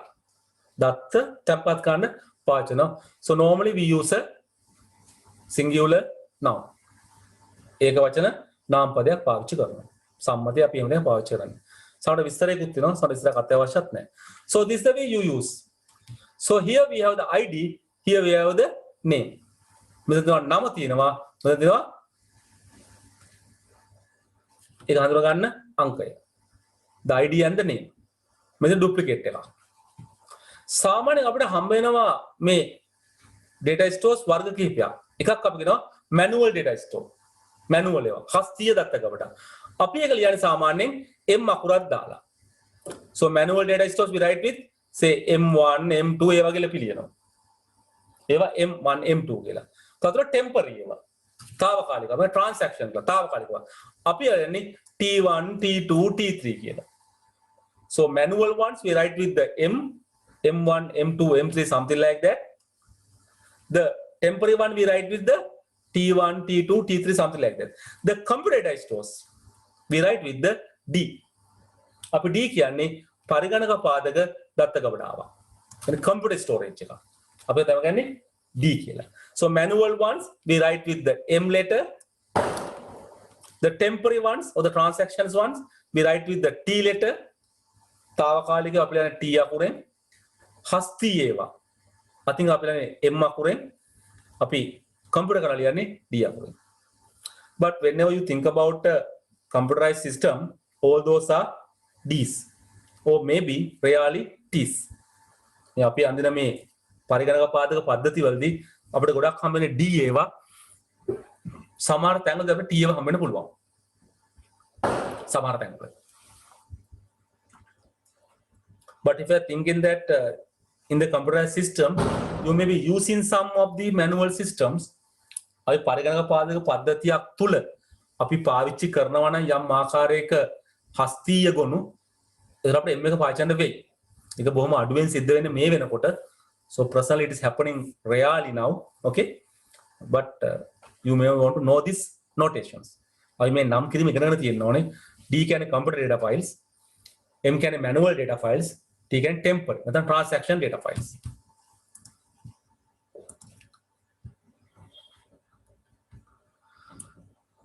හොඳ ප්‍රශ්නයක් කරනවා කොහොමද අඳුරගන්නේ temporary ද නැද්ද කියලා. That is with the story the given. මේ අපිට ලබා දෙන කතාව තුල අපිට අඳුරගන්න පුළුවන් ඒ ෆයිල් එක අපිට ස්ථිරව තියාගන්න ඕන කම්පියුටරේ අපිට ස්ථිරව තියාගන්න ඕනේ නැද්ද කියලා. අපි උදාහරණයක් වශයෙන් ගත්තොත් අපි කිව්වොත් දැන් අපි කතා කරනවානේ සුපර් මාකට් එකක් ගැන. සුපර් මාකට් එක ගණන් කරනවානේ අර බිල් හදනවානේ. බිල් හදන වෙලාවේ එයා ටෙම්පරරි එකතුවක් හදා ගන්නවා. එයා ටෙම්පරරි පොඩි ගණන්තියක් හදා ගන්නවා. తాවකාලිකව. ඒවා ස්ටෝක් කරලා තියන්නේ මොකද්ද? ටෙම්පරරි ෆයිල් එක. ඒක කම්පියුටර් සේව් කරලා ස්ථාවරව තියාගන්නේ නැහැ. නමුත් එයා අර බිලේ යම් යම් විස්තරයක් ෆයිල් එකේ ස්ථාවරව තියාගන්නවා. අපි කියමු එයා චෙක් කරනවා පොඩි ක්වරි එකක් කරනවා කොච්චර ස්ටොක් තියෙනවද කියලා. ඒක ස්ටෝක් කරගන්න ටෙම්පරරි. එයා ටෙම්පරරි තියාගන්නවා. එතකොට ඒකෙදි අපිට කතාව තියාගන්න පුළුවන්. ආයෙත් අහනවා මේ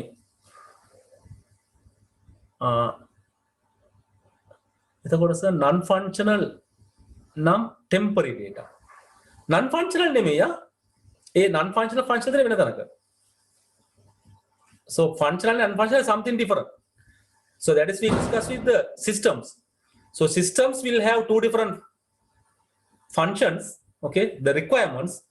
That is the functional requirement, non-functional requirement. That is the system. System will have two kind of requirements. අපි කියන පද්ධතියක තියෙනවා අවශ්‍යතා ආකාර දෙකක්. functional කාර්යබද්ධ, non-functional කාර්යබද්ධ නොවන. ඒක පද්ධතිය තියෙන එක.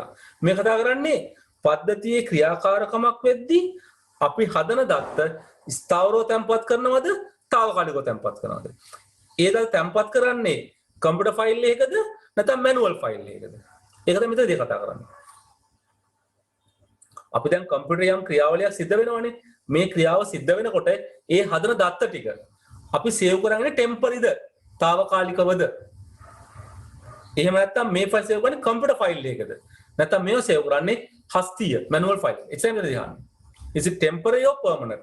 If it is permanent, where do we save? Is it in the computer or in the manual file? අපි අතින් ලියන ෆයිල් එක ලියනවද නැත්නම් කම්පියුටර් ෆයිල් එකද? ඉතින් අද ඇත්තටම අපිට manual file ගැන කතා කරනවා අඩුයි. මොකද අපි කම්පියුටර් සිස්ටම් එක හදන්නේ. ඒ නිසා manual file ආයෙ ලියන්නේ නැහැ. එහෙම ලියන්න අවශ්‍යතාවයක් අපිට ඇත්තේ නැහැ. මම දැන් සරලවකොත් අපි හිතන්නකෝ බැංකුවක් කියලා. ඒ බැංකුවේ මුදල් ගනුදෙනු වෙනවා නම් බැංකුව සම්පූර්ණයෙන් කම්පියුටරයිස් කරලා තියෙනවා නම් ආයෙ අතින් ෆයිල් වල ලියන්නේ නැහැනේ. අතින් ලියලේ ෆයිල් වෙනවද? එහෙම ලියලා ඉන්නේ නැහැ. ඒ ස්ටෝර් කරන්නේ නැහැ. අතින් ලියන්නේ නැහැ. සුපර් මාකට් එකක් ගන්නකො.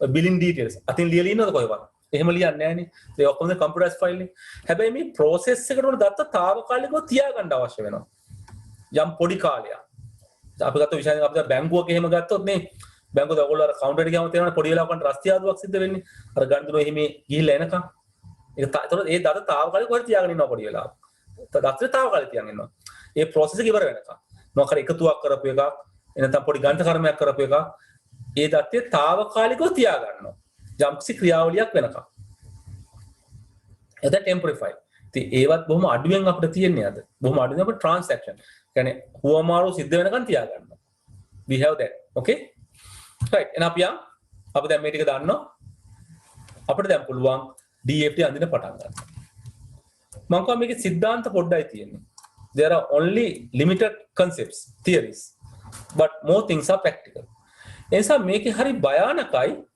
අපි DFT අඳින්න යද්දි මොකද સિદ્ધාන්ත ප්‍රමාණය අඩු නිසා අපිට වෙන්න පුළුවන් වැරදි ප්‍රමාණය වැඩි since the theories are less so people can draw diagrams very much wrongly that is very very important because we have to make the good diagram හොඳ diagram අඳින්න ඕනේ then the accurate diagram නිවැරදි diagram අඳින්න ඕනේ ඒසන අපි අංකුසය කරගෙන guideline ටිකක් දෙනවා we are given lot of guidelines to draw the diagrams මේවා හරියට අඳින්න නිවැරදිව අඳින්න මේ guideline ටික වැදගත් අපි මේ ටික නිසා පොඩ්ඩක් සටහන් කරගන්නවා මොකක්ද අපිට අවශ්‍ය කරන මේ guideline කියලා බාඩෝ පළවෙනි එක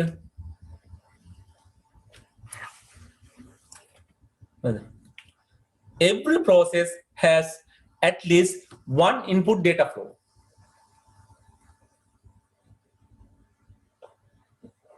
හැම එකටම අඩුම වශයෙන් එක data input එකක් තියෙන්න ඕන එක input එකක්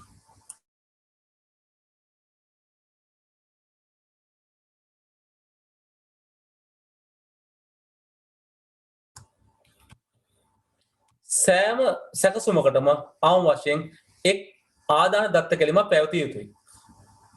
To process something, it should get something from the outside. සැකසුමක් සිද්ධ වෙන්න බාහිරින් දත්තයක් අනිවාර්යෙන් ගන්න ඕනේ. Every process has at least one output data flow. සෑම සැකසුමකටම අවම වශයෙන් එක් ප්‍රධාන දත්ත කැලිමක් පැවතිය යුතුයි. So once the data is processed by a process, it should output දත්ත සකස් කරාම output එකක් තියෙන්න ඉපේ ඒ නිසා අනිවාර්යයෙන් මොන හරි දත්තයක් පිටට යන්න ඕනේ දැන් සමහර ඒවා තියෙන input එක සමහර output විතරයි එහෙම වෙන්න පුළුවන් හැබැයි ගොඩක් වෙලාවට හැම process එකකම මොකක් හරි ක්‍රමයකින් මේ දෙකම තියෙන්න ඕනේ there should be input there should be output සමහර වෙලාවල් වලදී input විතරක් තියෙන අවස්ථා තියෙනවා සමහර වෙලාවදී output විතරක් තියෙන අවස්ථා තියෙනවා හැබැයි common practice එක it will have both සාමාන්‍ය ගොඩක් ඒවායි මේ දෙකම තියෙනවා ඊළඟ කාරණේ output data flow usually have a different names than the input flows ප්‍රධාන දත්ත කැලීම් සඳහා තියෙන නම ආදාන දත්ත ගණන වෙනස් නමක් වෙන්න ඕනේ දැන් x ම ඇවිල්ලා x ම පිට වෙනවා නම් වැඩක් නැහැනේ input එකත් x output එකත් x වැඩක් තියනවද වැඩක් නැහැ අපි දැන් x සහ y input කරොත් අපි පිට කරනවා z එක නැත්නම් x input කරාම පිට කරනවා y අපි input කරේ x ඇතුලේ මොන හරි process එකක් වුණා වැඩි කරා එකතු කරා බෙදුවා මොන හරි දෙයක් කරා දැන් x නෙමෙයිනේ තියෙන්නේ දැන් මොකක්ද යන්නේ y පේනවනේ so you are getting input one set of data you are outputting different set of data ඒක වෙන්න ඕනේ එකම නම දාන්න එපා අපි අර ඔලුගේ ආයදුම්පත කියලා අපි ආයදුම්පත පතේ දානවා පිට වෙන්නේ මොකක්ද ආයදුම්පතමද නෑ එක්කෝ පරීක්ෂා කරන ලද ආයදුම්පත නැත්තම් අනුමත කරන ලද ආයදුම්පත we are inputting the application but the output is not the application again it should be approved application or the checked application or the rejected application ප්‍රතික්ෂේප කර ආයදුම්පත නේද so අපි සිස්ටම් එකට එන්ටර් කරනවා අපේ process එකට ආයදුම්පත දැන් මේ ආයදුම්පත අරගෙන එහෙම දුනොත් මොකද වෙන්නේ ඒක නිකන් කුරු කුරේට දැම්මා වගේ මොකුත් වෙලා නැහැනේ නේද අපි ආයදුම්පත චෙක් කරලා මොනවා හරි ලියන්න එපේ මෙයා හොඳයි මෙයාව ගන්න අනේ මේක එපා මේක වැඩක් නෑ ගන්න එපා මේකව මොන හරි ගහන්න එපානේ. නැත්තම් තව විස්තර හොයලා බලන්න. මොන හරි දෙයක් කරන්න එපා. So it is not the same application we have got. නේද? ඒක අපිට ආපු application එක නෙමෙයි දැන් තියෙන්නේ. ඒකේ මොකක් හරි process එකක් සකස් කිරීමක් කළා. That's why we are saving input data should be have some name, output data should have a different name. එකම නම දාන්න එපා. මොනවා හරි පොඩි වෙනසක් වෙනවා. පොඩි වෙනසක් වෙනවා. x ආවා යන්නේ x නෙමෙයි. x1 හරි x2 හරි නැත්නම් y හරි නැත්නම් z හරි ඕන එක. නේද? So it should make some changes. එක මොනවා හරි වෙනසක් කරන්න ඕනේ. අඩු වශයෙන් අනිත් පැත්තට දාලා පුළුවන් නේද? x යවුත් x බාහිර යවන්න පුළුවන්. නේද? ඒ වගේ මොනවා හරි අපිට යම් කිසි ආකාරයක වෙනසක් සිද්ධ වෙන්න ඕන. That's the first set of rules or guidelines we used to make the DNDs. මේ අපි කිව්වේ process එක සම්බන්ධයෙන් යම් කිසි ආකාරයක පාවිච්චි කරන්න ඕනේ යම් උපදෙස් ටිකක්. ඉතින් මේවා පාවිච්චි කරොත් අපිට වැරදි අඩුවෙන් diagram එක හදගන්න පුළුවන්කම තියෙනවා. Then data flows. Every data flow connects to at least one process. සෑම දත්ත ගැලීමක්ම එක් සැකසුමක් සමග සම්බන්ධ විය යුතුය. Data flows only in one direction, no two-headed arrows. දත්ත ගැලීම් එක් දිශාවට පමණක් සිදු විය යුතුයි. දුවිහි සීතල පැවතිය නොහැකි. මේක එකම එක එක්සෙප්ෂන් එකක් තියෙනවා. ඒ තමයි අපි දැන් දතන ඇන්දේ කොහමද? තනීරිනේ. එකතරක් තියෙනවා දත්ත ගැලීම් සම්බන්ධ වෙනවා කඩේරි වලින්. We have a data flow with the broken line arrowhead. ඒ දත්ත ගැලීම සම්බන්ධ වෙනවා මෙන්න පළවෙනි නීතිය කඩලා. one process සම්බන්ධ කරගන්නේ process එකට සම්බන්ධ නොවි අපිට external entity දෙකක් අතර දත්ත සම්බන්ධ වෙන්න පුළුවන්. Very rarely data can flow from external entity to external entity. At that time we draw the data flow with the broken line arrow. ඒක තියෙන්නේ එකම එක පොතකයි මෙහෙම පුළුවන් කියලා අනිත් හැම පොතේම මෙහෙම කරන්න බැහැයි කියලා කියනවා. එකම එක පොතක තියෙනවා මෙහෙම කරන්න පුළුවන් කියලා නේද? SSADM practical version 4 කියන පොතේ තියෙනවා මේක පුළුවන් කියලා. අනිත් අපි දකින හැම පොතකම කියන්නේ මේක බැහැයි කියලා. එක අවුරුද්දක විභාග ප්‍රශ්න පත්‍රයේ මේ වගේ කතාවක් කියලා ළමයින්ට ලකුණු දෙකකුත් දුන්නා. ඒක නිසා මේ ගැන අවබෝධයෙන් ඉන්න අපි කිව්වේ මේක බැහැයි කියලා. අර පොතේ තියෙනවා ඒක පුළුවන් කියලා. අනිත් හැම පොතකම තියෙන මේක බැහැයි කියලා. අපි සාමාන්‍යයෙන් පාවිච්චි කරන system analysis and design පොත් ගොඩක තියෙන්නේ මේ මේක බැහැයි කියලා. අර එකම එක පොතක් තියෙනවා ඒ පොතේ විතරක් තියෙනවා පුළුවන් කියලා. ඒ පොත එක්තරා අවස්ථාවක training program එක reference එකකට දාලා තියෙනවා. හරිද? I have that book with me. I have the printed book with me. So I have referred that book. That book says if needed we can use it. අවශ්‍යතාවයක් ඇති වුණොත් මේක පාවිච්චි කරන්න පුළුවන්. එන්න එතනදී මෙන්න මේ නීතිය කැඩෙනවා. මොකද දත්තයක් process එකක් කරා යන්නේ නැත්නම් දත්තයේ වශයෙන්ම තියෙනවා කිසි දෙයක් වෙන්නේ නැහැ. That is external to the system. ඒක පද්ධතියෙන් පිටස්තරයි. ඒක නිසා එහෙම එකක් පෙන්වීමේ අවශ්‍යතාවයක් ඇත්තේ නැහැ. There is no requirement to show that because if the data is not passing through a process, data will be remaining as it is. There is no changes. Then what is the importance of that data? එහෙමනම් ඒ වගේ දත්තයක වටිනාකම මොකක්ද? බාහිර දෙන්නේ දත්ත එහා මෙහා කරයි කියලා පද්ධතියට කිසිම බලපෑමක් ඇති වෙන්නේ නැහැ. නේද? ඔයාලට තේරෙනවනේ. දවගේ පුංචි ලස්සන කතාවක් තියෙනවා. හරි ලස්සන කතාවක් මේක. ඔය කිව්වම ඔයාලට තේරෙනවා. දවසක් පුද්ගලයෙකුට මුදල් හදිස්සියක් වෙලා. එයා ගිහලා යාළුවට කියනවා මේ මට සල්ලි ටිකක් දෙන්න. මම පඩි ගන්නවා 25 වෙනිදාට මම 25 පඩි ගත්තාම දෙන්නම් කියලා. ඔන්න එයා යාළුවගෙන් සල්ලි ලගත්තා. සල්ලි ලං ආවා. ඇවිල්ලා ඔන්න දැන් මෙයා පාවිච්චිට ගත්තා. හැබැයි ආයතනයේ ප්‍රශ්නයක් වෙලා කියනවා 25 වෙනිදා පඩි දෙන්න බෑ. පඩි දෙන්න 30 වෙනිදා කියලා. දැන් ප්‍රශ්නයක් නේ. මෙයා යාළුවගෙන් 25 වෙනිදා දෙන්න කියලා දැන් පොඩි අවුලක්. ඊට පස්සේ බැලුවා කරගන්න දෙන්නේ තව යාළුවා ගන්න කියලා කිව්වා මේ මට පොඩි හදිස්සියක් මේ පඩි හම්බෙන 30 වෙනිදා මට මෙච්චර සල්ලි අපිට මේ සල්ලි ටික දෙන්න මම 30 වෙනි දෙන්නම් කියලා මොකද කරේ එයා සල්ලි අරන් ගිහලා බේරුවා කාටද අරයට අපි කියන්නේ මෙන්න මේ වගේ පළවෙනි යාළුවා A මෙයා B මෙයා C මෙයාට දැන් ප්‍රශ්නේ ඇති උනේ මෙයා A ගෙන් B ගෙන් ඉල්ලගත්ත සල්ලි ඉල්ලන් දැන් පාවිච්චි කරා දැන් පරක් වුණානේ C ගෙන් ඉල්ලන් B ට බේරුවා හරිද ඔන්න දැන් සෙටල් දැන් කාටද දෙන්න ඕනේ C ට දෙන්න ඕනේ සල්ලි ඔන්න 30 දැන් 30 වෙනිදා ආව 30 සල්ලි දුන්නා C ට මෙයා සල්ලි දුන්නා 30 C ට සල්ලි දුන්නා දැන් ඔන්න සෙටල් ආයි හදිස්සියක් වුණා මේකල මොකද කරේ ආයි B ගෙන් ඉල්ලගත්ත සල්ලි ටික ආයෙ උන තව ටිකක් ගිහම සල්ලි බේර ගන්න බෑ ඊළඟට C ගෙන් සල්ලි දුන්නා B ට ආයෙ මොකද කරේ දැන් ආයෙ සල්ලි දෙනවා ආයෙ දෙනවා C ට ඔහොමම යනවා ටික දවසක් දැන් ගියාට පස්සේ බැලුවාම මොකද වෙන්නේ මේ හැමසම කරන්නේ මොකද්ද B ගෙන් ගන්නවා C ට දෙනවා C ගෙන් ගන්නවා B ට දෙනවා ඒකනේ වෙන්නේ දැන් මෙයා සල්ලි මොකද ගන්නෙ මුල් සතිය ගන්නවා B ගෙන් ඒක දෙනවා C ට ඊළඟට ගන්නවා C ගෙන් දෙනවා B ට. කොහොමද වෙන්නේ දැන් මෙයාගේ වැටුප පාවිච්චි කරන්නේ නැහැ.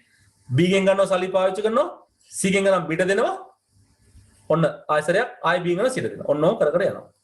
ටෙස්ට් එකක් මොකද වෙන්නේ? මෙයා කියනවා අනේ මම මොකටද මේක දැන් කරන්නේ? ඔය දෙන හුමාරු කරන සල්ලි ටික. පස්සේ දෙන්න C ට 10 දෙන්න B ට. දැන් මෙයාගේ සල්ලි ටික මෙයා ළඟ තියෙනවා. මෙතන හුමාරු කර ගන්නවා. දැන් මොකද වෙන්නේ ගණිතරුව? අවුලක් වෙනව නේද? ඒව දැන් මේක. මොකද පද්ධතිය මෙතන තියෙනවා. පදේ දත්ත ගමන් කරන්නේ නැහැ. මෙතන දත් වෙන්නේ නැහැ. මෙහෙට දත් වෙන්නේ නැහැ. මෙයා මෙහෙ දත් යවන්නෙත් නැහැ. මේ දත් හුමාරු කර ගන්නවා.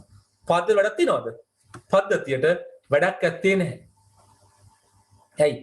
ඒ දත්තය පද්ධතිය ගන්නෙත් නැහැ, පාවිච්චි කරන්නෙත් නැහැ, මොකුත් වැඩක් නැහැ. ඒ නිසා අපි දකින්නේ ওই වගේ. හැබැයි අපිට දැන් මෙයා දත්තේ මෙයාට පාස් කරලා මෙයාගෙන් පදර එනවා නම් යම් වැඩක් වෙනවනේ. So this work as an intermediate. දැන් බැංකුව වගේව කරන්නේ. බැංකුව කරන්නේ මොකද්ද? අපෙන් සල්ලි අරන් අපිට පොලියක් දෙනවා.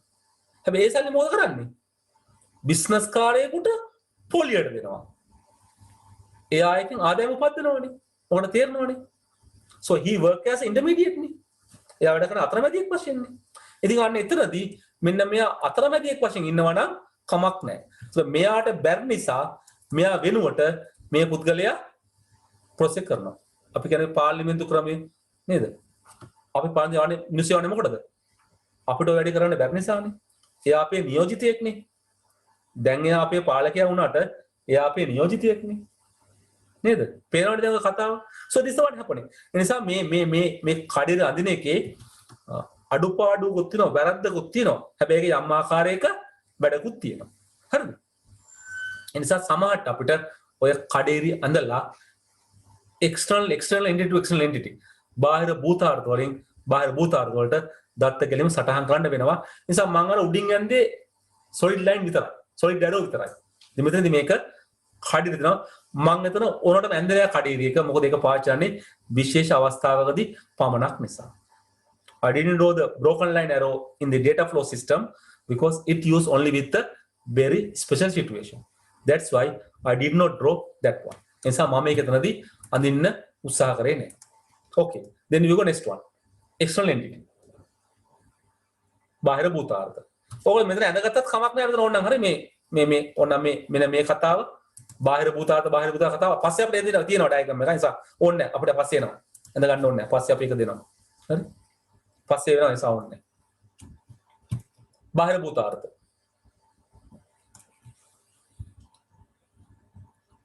Every external entity has at least one input or output data flow.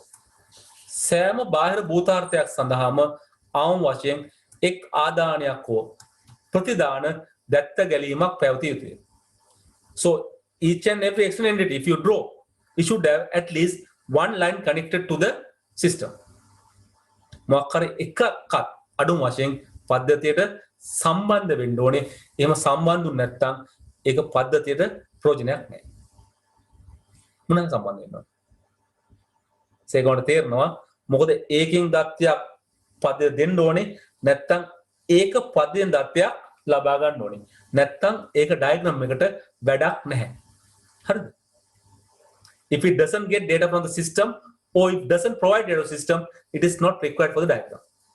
දත්ත දෙන්නෙත් නැත්තම් දත්ත ගන්නෙත් නැත්තම් ඒ වගේ බාහිර භූතාර්ථයක් අපේ පද්ධතියට අවශ්‍යතාවයක් ඇත්තේ නැහැ. That is clear. Data store.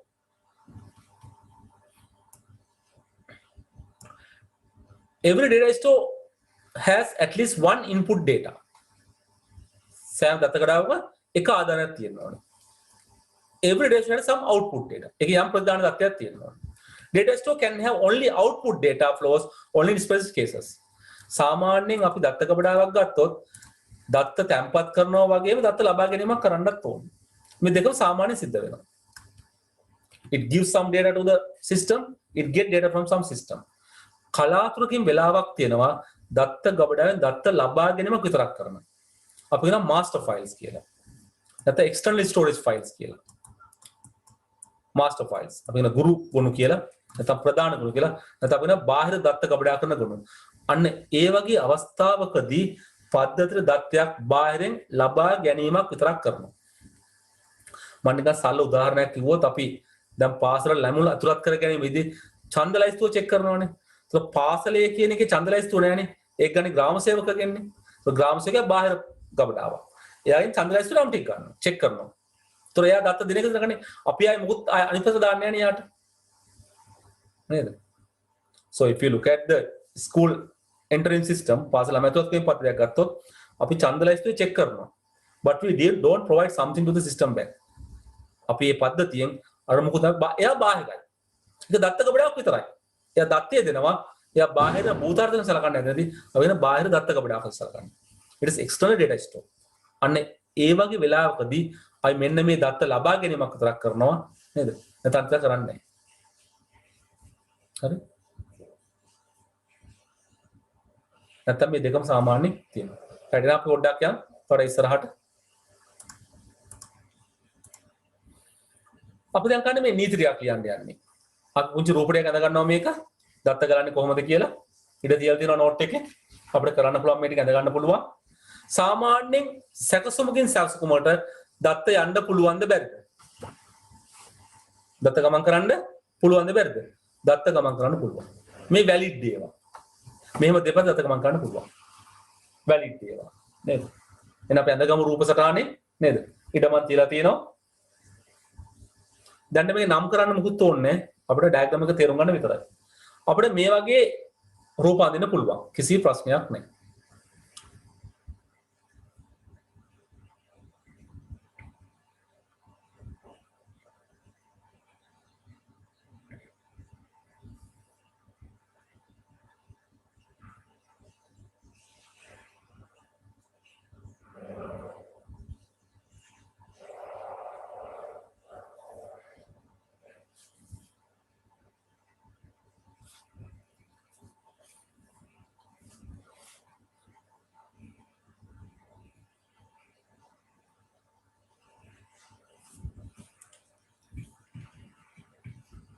Then process an external entity. We can move data something like this. අපිට මේ දෙක අතර මේවයි ගමන් කරන්න පුළුවන්කම තියෙනවා. බාහිර භූතාර්ථයකින් සැකසුමකට සැකසුමකින් බාහිර භූතාර්ථ. These are valid. බලංගු ඒවා. අපිට මෙහෙම ලියන්න පුළුවන්කම තියෙනවා. අඳින්න පුළුවන්කම තියෙනවා.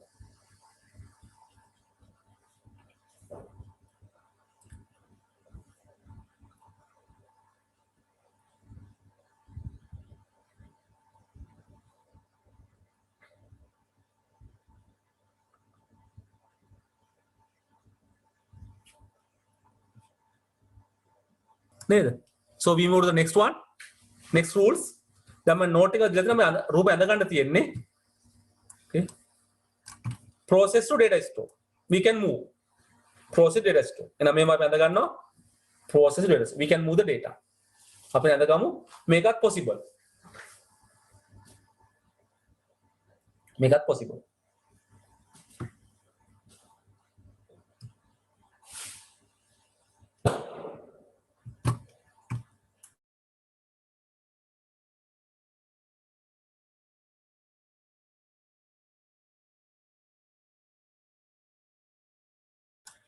when the process is taken place, we can move data from process to external entity. When the process need data, it can take data from the data stores. When the data is processed, we can store the data in the data stores. නේද? අපිට දත්ත ගබඩාවකින් දත්ත ගන්න පුළුවන්, දත්ත ගබඩාවට දත්ත දෙන්නත් පුළුවන්. අර බාහිර භූතාර්ථ වගේම තමයි. නේද? So the බාහිර භූතාර්ථ දත්ත දෙනවා අපිට. අපි දත්ත ගබඩාවට process එකෙන් දත්ත දෙනවා. බාහිර භූතාර්ථය process එකට දත්ත දෙනවා. process එක දත්ත ගබඩාවට දත්ත දෙනවා. ඒ වගේම බාහිර භූතාර්ථ දත්ත process එකෙන් ආයෙත් supply කරනවා. දත්ත ගබඩාවකින් දත්ත බාහිර මේ ක්‍රියාවලිය නැත්නම් සැකසුම ලබා ගන්න. ඒකේ අන්තිම valid එක නේද? මෙන්න මේක. This is used only when required. මම ඒක ලිව්වා අවශ්‍ය වුණොත් ගන්න කියලා. ඔන්න ඔයගොල්ලෝ පේනවා මොකද්ද? broken line. කඩේරලින් අඳිනවා. external entity to external entity. බාහිර භූතාර්ථයකින් බාහිර දත්ත ගමන් කරනවා අවශ්‍ය වුණොත් විතරක්. only required.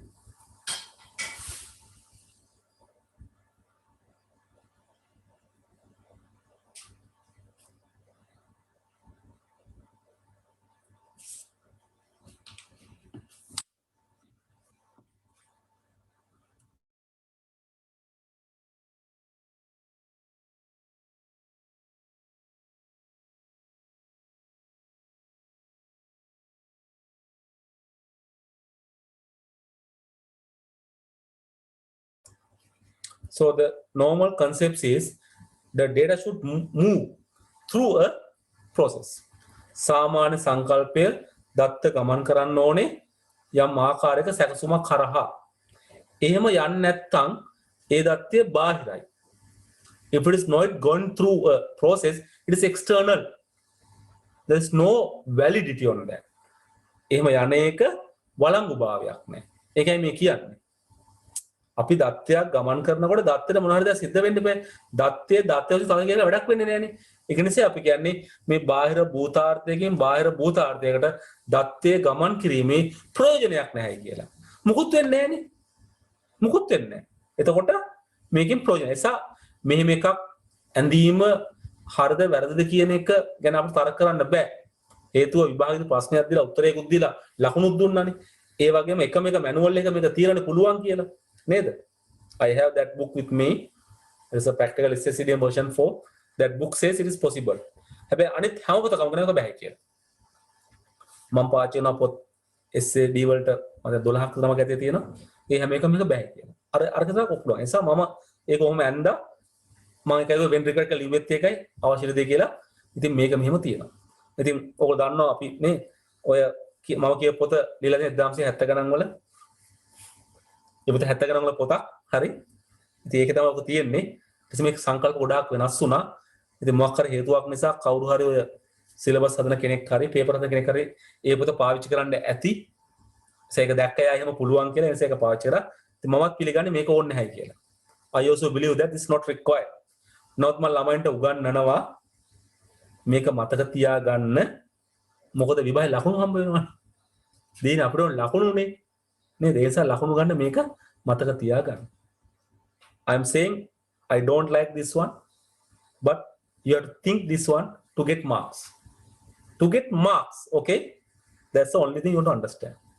මම අර ඔයගොල්ලෝ සිම්බල් දෙයක් පෙන්නුත් ඒකනේ. D macro එකයි ගාණියන් සාසන එකයි. දැන් අත්‍තරම ගාණියන් සාසන එකේ ඔය කතා කරන එක සිම්බල් එක පොඩි වෙනසක් තියෙනවා. හැම මැනුවල් එකේ වෙන සිම්බල් එකක් තියෙන්නේ. හරිද? එනිසා ඉතින් අපි ඒක ගැන කතා නොකර මොකද බාහිර භූතාර්ථයේ හැඩේ මෙහෙම නෙමෙයි තියෙන්නේ. පොඩි වෙනසක් තියෙනවා ගොඩක් පොත්වල. ඒ නිසා ඕක දැන් ඕන මතක තියාගන්න. ඕගොල්ලෝ ඉස්සරහට ගියාම ඕවා ගැන ඉගෙන ගන්න පුළුවන් වෙයි. Okay. Now we look at the invalid things. වඩා වටින්නේ වළංගු නොවන අඳුර ගන්න එකයි. වළංගු නොවන ඒවා. හරි? ඒ කියන්නේ අපි මේ ඩ්‍රොවින් එක අඳිද්දී අපි වැරදි එකක් ඇඳලා ලකුණු කපන්න පුළුවන්. ලකුණු කපන්න එතකොටනේ. ඒ නිසා පුළුවන් තරමක් මේ වැරදි ඒවා අඳින්න නැතුව ඉන්න ඕනේ. You must always don't draw the invalid things. හැමසෙම මේ invalid ඒවා අඳින්න නැතුව. ඒක තේරුම් ගන්න ලේසි. මෙන්න පළවෙනි එක invalid ඒවා. මොකද පළවෙනි එක බාහිර භූතාර්ථයකින් දත්ත ගබඩාවට හරි දත්ත ගබඩාවකින් බාහිර භූතාර්ථයේ දත්තෙම යන්න බෑ. මේක ඉන්වැලිඩ්. බලංගු නවනවා. මෙහෙම අඳින්න බෑ. එහෙම ඇන්දොත් කිසි කතාවක් නෑ. ලකුණු ටික කපලා දානවා. You can't draw like this. මෙහෙම අඳින්න බෑ.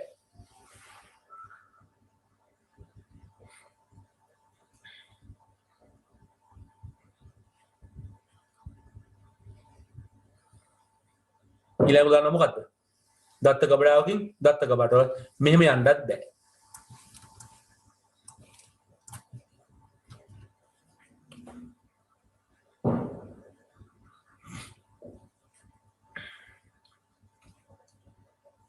මෙහෙම යන්නත් බෑ.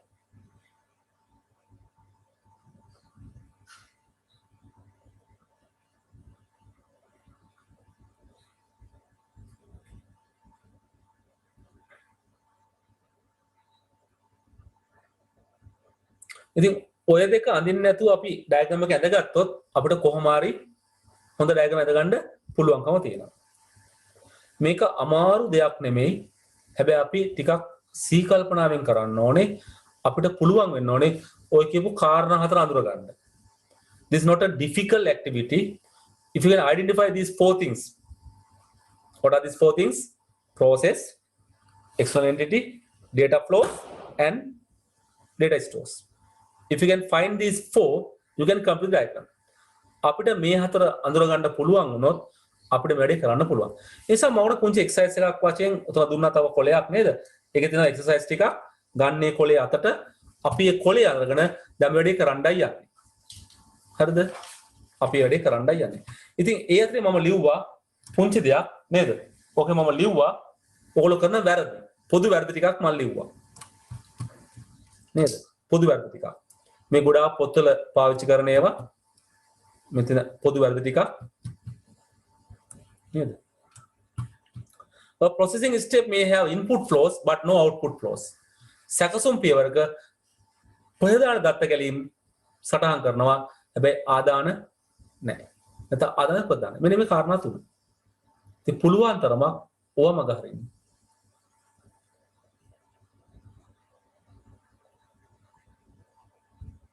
මොකද process එක input එක output එකක් තියෙන්න ඕනේ. නැත්නම් ඒ දත්තේ ආව නැවතුණානේ එතන. මොන හරි කරන්න ඕනේ. කොහෙට හරි දාන්න ඕනේ. data store එකට හරි වෙන process එකකට හරි එතන යවන්න ඕනේ. ආදාන දත්ත නැහැ කොහෙද දාන්න තියෙනවා. එහෙම වෙන්න බෑනේ. මොන හරි දෙයක් ගන්න තෝ මොනවද හදන්න දෙන්නේ කොහොමද? පුළුවන් හදන්න. හදන්න බෑනේ. නේද? මොන හරි ගත මොන හදන්න. නිසා එකක් තියෙනවා. ඊට අපි මේ ඉන්පුට් කරන data වලට වැඩි ප්‍රමාණයක් අවුට්පුට් කරනවා. එහෙම කරන්න පුළුවන්ද? එහෙම කරන්න බෑ. process එක හරහා යම් දෙයක් කරන්න පුළුවන්. හැබැයි ආදාන දත්තවල එකතුව ප්‍රධාන දත්තවල එකතුවට සමාන වෙන්න ඕනේ. එකතුවට හරි. ඒ කියන්නේ total එක කියන්නේ number of lines කියන එක නෙමෙයි. අපි කියමු සමහර input line දෙකයි output line හතරක් තියෙනවා. හැබැයි අපි ගණන් හැදුවාම මේ ඔක්කොම එකතුව සමාන වෙන්න ඕනේ. line ගණන නෙමෙයි හරි. අපේ input line දෙකයි තියන්නේ. ඔක්කොමගෙන් output line හතරක් නේද කමක් නැහැ. හැබැයි අපි ගණන් හදලා බලුවාම මේ input data සහ මේ output data වල යම් ආකාරයක matching එකක් ගැළපීමක් තියෙනවා. number of lines නෙමෙයි මේ කියන්නේ. හරි අපි අන්දාම් පේන්නේ ඔයගොල්ලන්ට. ඒ කියන්නේ input line දෙකයි තියෙන output line හතරක් නේද කමක් නැහැ. හැබැයි අපි ගණන් හැදුවාම මේ input line දෙකෙන් අර output line හතර හැදෙන්න ඕනේ. එහෙම හැදෙන්නේ නැතුව ඉබාගාට එන්න පුළුවන් කමක් නැහැ. ඒකයි මේ balance කියන්නේ. හරිද? සමාන වෙනකනේ ඒකයි. එතකොට ඔයගොල්ලෝ හිතන්නේ input line දෙක නේ output line දෙකයි තියෙන. එහෙම කතාවක් නෙමෙයි මේ කියන්නේ. number of lines නෙමෙයි. number of data. නේද? දත්ත ගැලීම් වල එකතුව සමාන වෙන්න ඕනේ. ඒත් අපි මේ input කරපු ටිකෙන් අර output එක හැදෙන්න අපිට පුළුවන් වෙන්න ඕනේ. නැත්තම් බෑනේ. නේද? අපි රුපියල් අතර රුපියල් 5ක බඩු ගන්න බෑනේ. එහෙම ගත්තොත් අවුලක් වෙනවනේ. රුපියල් 5 රුපියල් බඩු ගන්නත් බෑනේ. එහෙම කරන්නත් බෑ. සමහරට අපිනේ පොඩි කාසියක් දීලා ලොකු මල්ලක් අරන් එනවනේ. ඒක අදහස් කරන්නේ නැහැ මේ. ඒක ඊට වඩා වැඩි වටිනාකමක් දෙයක් දුන්නයි කියලා. අදහස් කරන්නේ නැහැ නේ. සමහරට ලොකු සල්ලි පොඩි දෙයක් අරන් එනවනේ.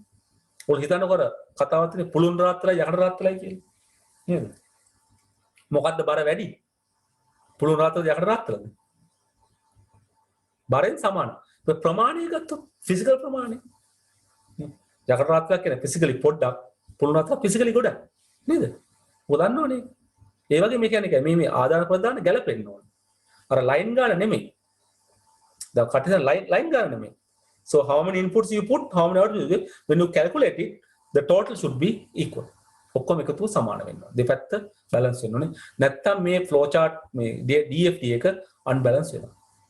තේරුණාද? හරි. එහෙමනම් අපිට යම් දෙයක් කරගන්න පුළුවන් වෙයි. හොඳයි. අපි යන ඉස්සරහට නේද? මේ තියෙන පුංචි දේවල් ටිකක්. So how do we draw the DFDs? අයි මුලින්ම කරන්නේ මොකද්ද? අපි මේ DFD හදනවා මුළු පද්ධතියම තනි එකක් වශයෙන් සලකලා. We draw the DFD first one as a level 01 thinking that whole system is a single process. අයි මේකට කියනවා level 0 diagram එක කියලා නැත්නම් context diagram එක කියලා. සන්දර්භ රූප සටහන. නැත්නම් බිඳු මට්ටමේ රූප සටහන කියලා කියනවා. අපි මේකෙන් කරන්නේ මොකද්ද? මුළු පද්ධතියම පෙන්නනවා තනි ක්‍රියාකාරකමක් වශයෙන්. හැබැයි මෙතනදී අපේ කියපු නම් ක්‍රීමේ නීතිය බලපාන්නේ නැහැ. අපි කිව්වේ අර noun එකක verb එකක දාන්න කියලා. ඒක බලපාන්නේ නැහැ. අපි මෙතනදී පද්ධතිය නම ලියනවා. මොකද මේක පද්ධතියනේ. ඒ නිසා එතනදී අර ක්‍රියාකාරකමක් වශයෙන් අපි සලකන්නේ නැහැ. සකසුම සලකන්නේ නැහැ. We write the name of the system. හරි? ඔන්නෝක පාවිච්චිලා අපි මේ වැඩේ කරනවා. ඔන්නෝට අපි දැන් මොනේ අර අපි කතා කරමු මොකද්ද? අනිත් ටියුට් එක. එක්සර්සයිස් ටික තියෙන්නේ. ටියුට් එක ගන්න. කියවන්නකො කතාව එහෙනම්.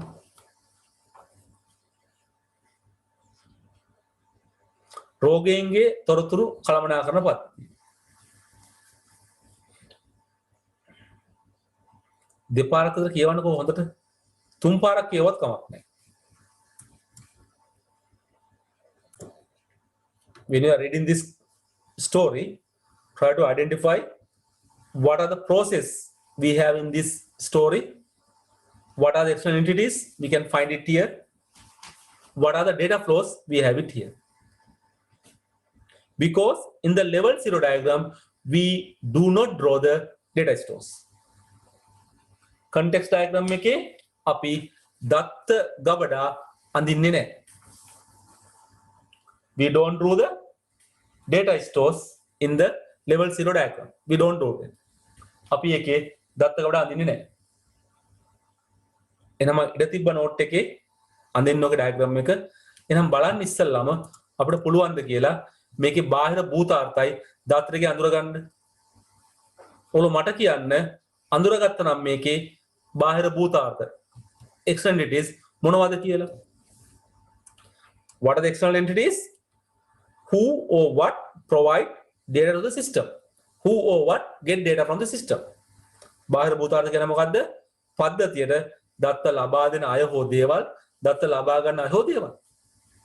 මොනවද මේක ඔයගොල්ලෝ දකින බාහිර භූතාර්ථ? ඒවත් එක්ක සම්බන්ධ වෙන දත්ත මොනවද?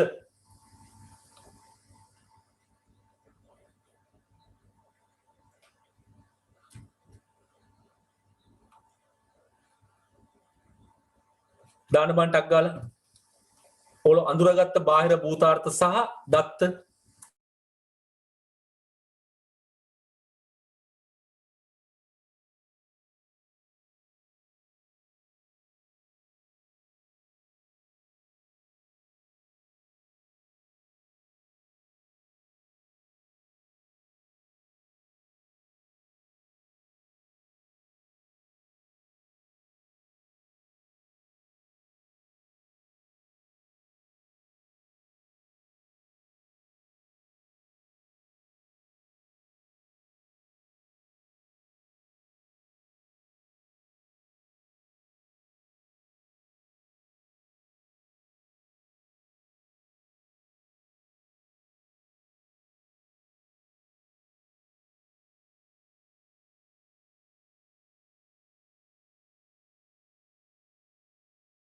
අනුතරා දානවා එකක් නේද? ඒක හරි.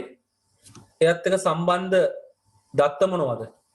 So you have identified one external entity. අනුතරා දානවා එකක්, සමත් දානවා එකක්.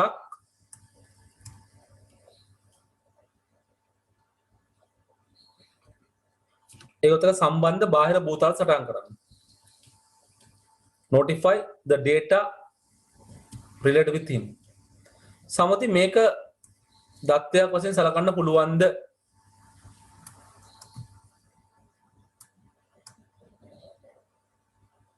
Can you treat that as a data? අනුත්තර දාන එක පොඩි වචනේ වෙනසක් කරගන්න වෙනවා.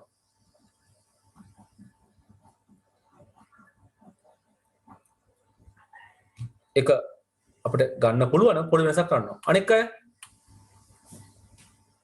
just identify the basic external entities and data they are moving, what they are getting, what they are giving. ලේසියම හඳුනගන්න පුළුවන් ටිකක් තියෙනවා. හැම කෙනෙක්ම දාන්න අවශ්‍යයි මට. each and everyone put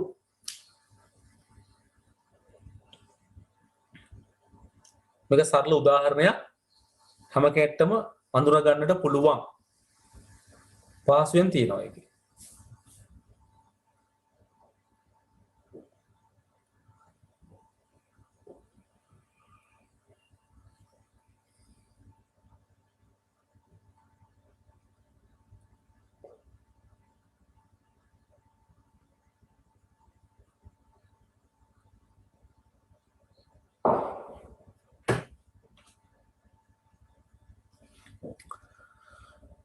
මම පුංචි උදව්වක් කරන්නම් අපිට මේ කතාවේ කියන ඒවාට බාහිරින් ගොඩක් ඒවා ගන්න බෑ. We have to identify the things from the given scenario.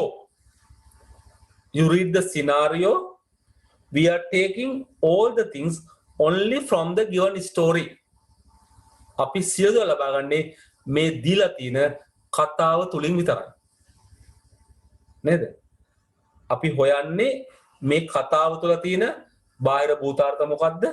මේ කතාව තුළ තියෙන දත්ත මොනවද? මේ කතාව තුළ තියෙන ක්‍රියාකාරකම් මොනවද කියලා.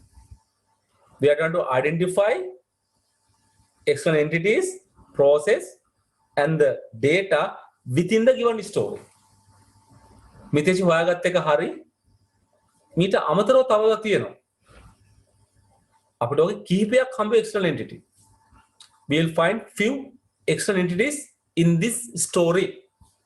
මේ කතාව තුළ යම් ආකාරයකට බාහිර භූතාර්ථ කිහිපයක් අඳුනගනි. දැන් මෙතෙසි දෙවෙනි එකක් දානවා එයත් හරි.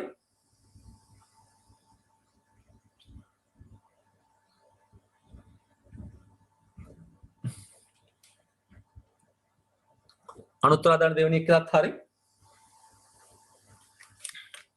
Use the singular, okay?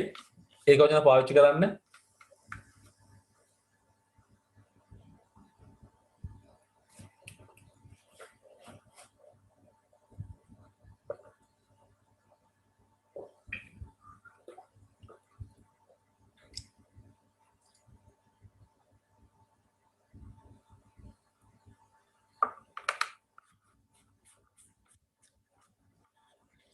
අනෙක් අයත් දාන්න තාම දාපු නැති කට්ටිය ඉන්නවා. සමත that is okay. සමත දාන එක හරි දැන්. අනෙක් අය මුකුත්ම දාපු නැති කට්ටිය ඉන්නවනේ නේද?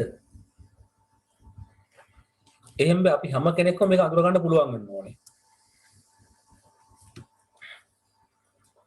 රණුදි, මෙත්මා, විසුර, what are the things you have identified? What are the external entities you identified? What are the data flows you identified among these external entities? මොනවද අපි අඳුරගත්ත බාහිර භූතාර්ථ? මොනවද ඒගොල්ලෝ අතර යන දත්ත ගැලීම්?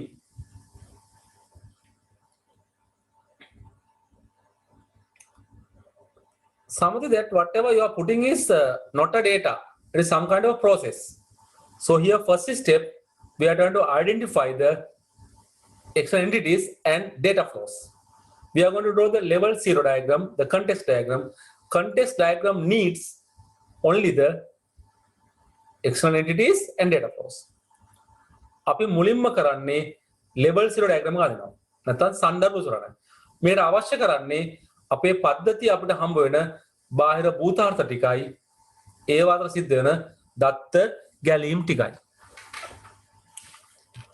මිතේෂි කියන එක ගන්න පුළුවන්. ගන්න වෙනවා අපිට. ඒක ගන්න ඕනේ ගන්න වෙනවා.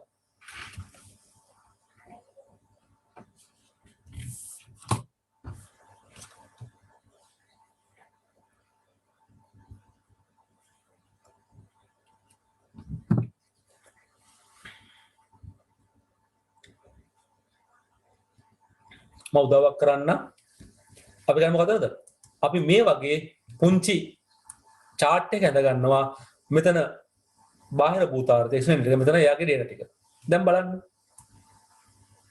ඔය කතාව කියවන්න. ක්ලිනික් එකේ මොකද කරන්නේ? එයාට දෙනවා බෙන්කක් දිනයක්. දැන් මම ලියුවා මේක රිසර්වේෂන් ඩේට්. වඩා හොඳ මොකක්ද දන්නවද? ඔය තියන ලියන එක. මොකද ඔය කතාවේ තියෙන වචනේ? මම ඔන්නට මේක ලිව්වේ මේ රිසර්වේෂන් ඩේට් කියලා. කතාව මොකක්ද මේ වචනේ? කතාව තියෙන්නේ මොකක්ද වචනේ තියෙන්නේ? ඔව් මෙතන අපොයින්ට්මන්ට්. ඒක තමයි වඩා හොඳ. මම මේක උනට දැම්මේ මේක උගන්නන්න ඕන නිසා. හරිද? දැන් මේවා දාන්න එපා. හැමතිස්සෙම පේපර් එකේ තියෙන වචන පොළතරම ගන්න. Always you try to take the words from the question paper. ඒවා වෙනම ගෙන ගන්න යන්න එපා. එක්ස්පෝර්ට් කරන්න එපා. හරි? You try to get words from there. ඔසම මොකක් patient රෝගියා.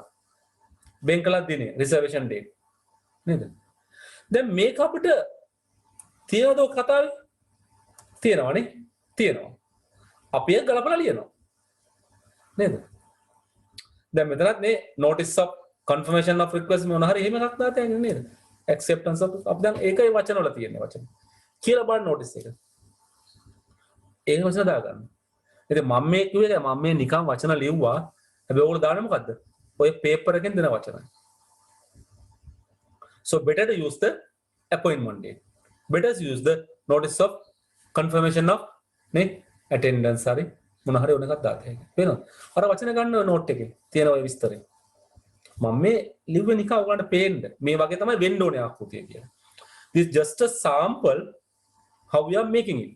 So first step is you have to identify the externalities and the data which flows among them.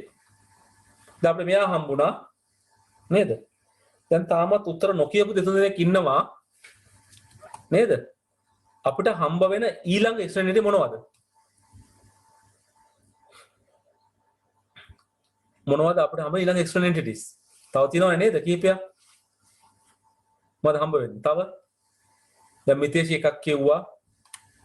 සමදි තව එකක් කිව්වා නේද? අනුත්තරක් කව තව එකක්. අපිට දැන් හම්බ වෙන කවුද? තව දෙකක් තියෙනවා අපිට හම්බ වෙන. ඔය හොඳට බලන්න. පද්ධතියත් එක්ක ගත්තොත් පද්ධතියට දත්ත දෙන අය හෝ පද්ධතියෙන් දත්ත ගන්න අය. When you think from the side of the system, who gives data to system or who get data from system? We have two more. What are these two more? One is the doctor. Neither. As a doctor. Other one is the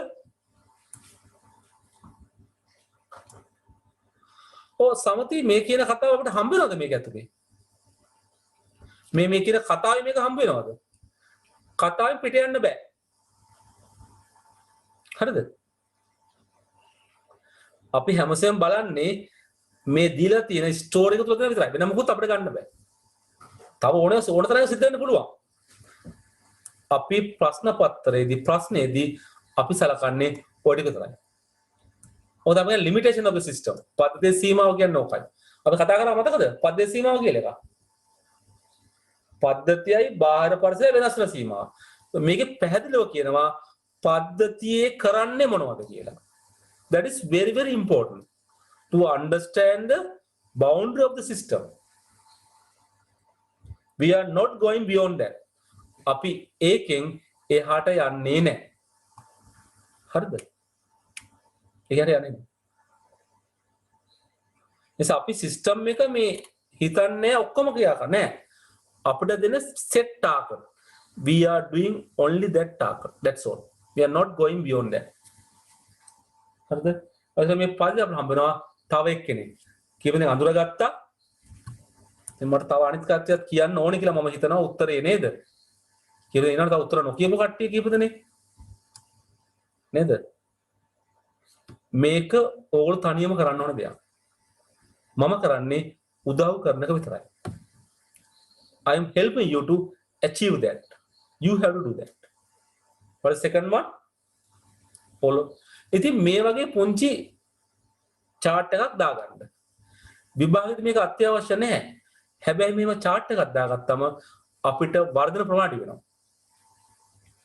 මොකද අපි එකපාර diagram එක අඳින්න ගියොත් අපිට ප්‍රශ්නයක්.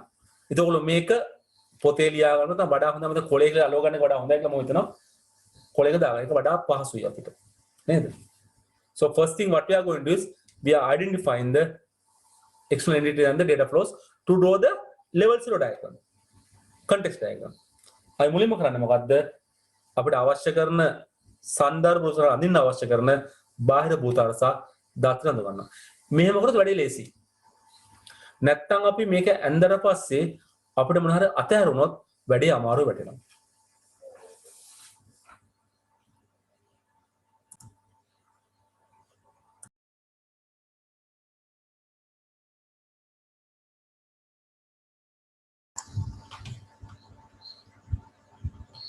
Okay, now we'll go second one. The second one. දැන් කිව්ව දැන් කිව්වනේ නේද? දැන් කවුද? අපි කතා කරන ડોක්ටර්. වෛද්‍යවරයා ගන්න පුළුවන්. වෛද්‍යවරයා ડોක්ටර්.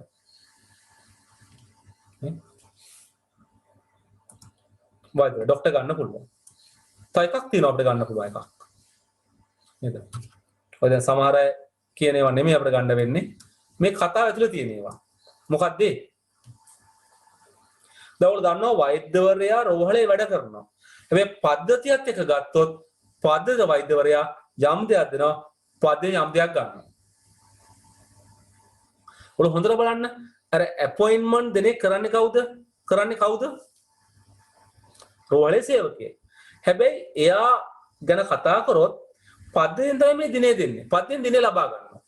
ඒතර ඒ පද්ධතියෙන් මේ දිනේ දෙන එක අපිට බාහිර කෙනෙක් වශයෙන් සලකන්නේ නැහැ.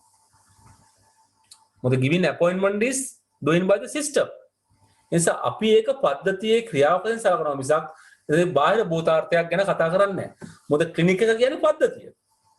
ක්ලිනික් එකේ පද්ධතිය. නමුත් අපිට මේක තමයි මැනේජ්මන්ට් නේ කළමනාකරණය. ඒක මොකද වෙන්නේ? කළමනාකරණය කියන කට්ටිය නේද? මැනේජර් වාර්තාවක් ඉල්ල ගන්නවා. ඔයාට වාර්තාවක් හම්බ වෙනවා. දැන් මෙතනදී පුංචි දෙයක් තියෙනවා. දැන් ඔය කියන කතාව තුල වාර්තාවක් ඉල්ලීම කියන වචනේ නැහැ. මෙන්න මේ කතාව තුල නැහැ. මම මේක එකතු කරා. මෙන්න මේක. request for a report. ඒ කතාව මේකේ නැහැ. කියන්නේ මොකද්ද? පද්ධතියෙන් වාර්තාවක් දෙනවා. ඉතින් මට මේ උගන්න පුංචි කාරණා දෙක තුනකුත් තියෙනවා. ඒ තමයි වාර්තා විවිධාකාරයේ වාර්තා තියෙනවා. නේද? විවිධාකාරයේ වාර්තා තියෙනවා. එකත් අපි කියන on demand reports. අවශ්‍යතාවය මත ඉල්ලන report තියෙනවා. තව regular reports. සාමාන්‍ය වාර්තා. ඒවා මාස්පතා ලැබෙනවා. උදාහරණයක් ගන්නකොට ටෙලිෆෝන් බිල ඔයගලන්ට මාස්පතා එනවනේ. ඔයගොල්ලෝ ඉල්ලනවද? ඕන් හම්බ වෙනවනේ. නමුත් හදිස්සිය කරන වාර්තාව කියලානේ අපි. ඔය එක එක වාර්තා ඉල්ලන්නේ හදිස්සියට නේද? අරක දෙන්න මේක දෙන්න කියලා. ඒ වගේ on demand request. ඒකට ඉල්ලීමක් කරන්න ඕනේ. ඉල්ලීමක් මත ලැබෙනවා. ඒ නිසා මම මේ කතාව ලියුවා මේක නැති වුණත් කමක් නැහැ. මේක කමක් නැහැ. So we'll note down these things නේද? මේක සටහන් කරගමු. ඉතින් මේ වගේ කරගත්තොත් වැඩේ ලේසි. මම නැත්තම් ඩයග්‍රෑම් එක අඳින ගමන් මේවා හොය ලියන්න ගියාම අමාරුයි. This is small tip we are giving you. Just you find out the things and keep it ready. මේවා හොයලා සූදානම් කරගන්න. ඒතර අපිට ඒවා සටහන් කරලා වැඩේ කරගන්න පුළුවන්කම තියෙනවා. ඉතින් වාර්තාව ඉල්ලීම කියන එකනේ අපිට දාන්න පුළුවන් නොදා ඉන්න පුළුවන්. දාන එක හොඳයි.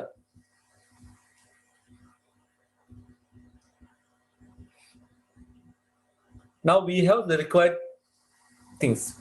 දැන් අපිට අවශ්‍ය අපි දැන් මොකද කරන්නේ? We simply draw the diagram right now. Now we get the system as a whole. අපි දැන් මේක ඇල්ලලා අපි කියන්නේ මේක දැන් අපි අර උඩින් ඉඳන් ගෙයක් දිහා බලන. අපිට වහල්නේ පේන්නේ. උඩින් නම් බැලුවොත් ගියා. අර මේ තමයි level 0 diagram එක. It is a bird's eye view. We are looking whole system as a single process. අපි සම්පූර්ණ පද්ධතියම දකිනවා තනි ක්‍රියාකාරකමක් වශයෙන්. Then what we see the home and the external ones. අපි දකින්නේ මොකද්ද? ගේ දකිනවා මේ බාහිර කොටස් ටික දකිනවා. Then we are drawing something like this. දැන් මේක පුළුවන් කරන note එකේ ඇඳ ගන්න ඔයගලන්ට note එකට තියෙනවා මේ ටික ඇඳ ගන්න මේ diagram එක මේ sample diagram එක. First you draw center your system. We are giving the name of the system. Patients information management system. රෝගීන්ගේ තොරතුරු කළමනා පද්ධතිය. ඔව් නේද? අපේ note එකේ තියලා තියෙන ඔකට ඒක ඇඳ ඉඩ ඇති ඔතන නැත්නම් වෙන මොකලක ඇඳ ගන්න කමක් නැහැ. මෙතන බිඳුව දැම්මත් කමක් නැහැ බිඳුව නොදැම්මත් කමක් නැහැ. මෙතන ABC clinic දැම්මත් කමක් නැහැ නොදැම්මත් කමක් නැහැ. ලොකු අවශ්‍යතාවයක් නැහැ. දැම්මට කමක් නැහැ. හරිද? Then we do patient here, we do doctor here, then the management here. ඉතින් මෙතන manager කිව්වත් management කිව්වත් කමක් නැහැ. කළමනාකරුවාට කළමනාකරණේ හරි ඒකේ ලොකු ගැටලුවක් නැහැ. දැන් කරන්නේ මොකද්ද? අර ඩේට් එක අඳිනවා. ඔන්න මේවා මේ යන්දා රෝගියාගෙන් නේද? සම්බන්ධන විදිය මම කොහොමද දැන් මම දැම්ම රිසර්වේෂන් ඩේට් මම මේ දැම්මේ නේද? ඒ අඩුපාඩු වැරද්ද පෙන්වන්න ඕන නිසා මේක දාලා තියෙන්නේ. මේවා නේද? මේවා තමයි හදලා ලියන්නේ. දැන් අඳුරගත්තේ තියෙනවනේ. වෛද්‍යවරයා සහ පද්ධතිය අතර තියෙනවනේ දේවල්. කළමනාකරුවා සහ පද්ධතිය තියෙනවනේ දේවල්. you complete diagram. ඉඩ ටික ඇති නෝට් එකේ ඉඩ තියලා තියෙන ටික ඇති. මදි වගේ හිතනවා නම් විතරක් වෙන මොකලේ කන්නේ.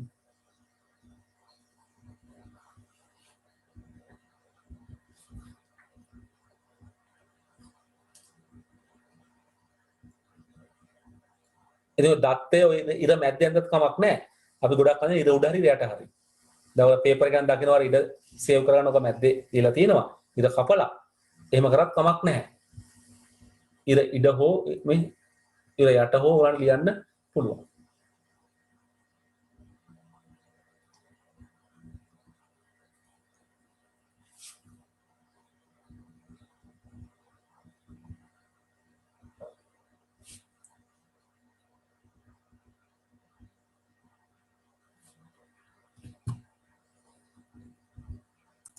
So this is the level 0 diagram or context diagram.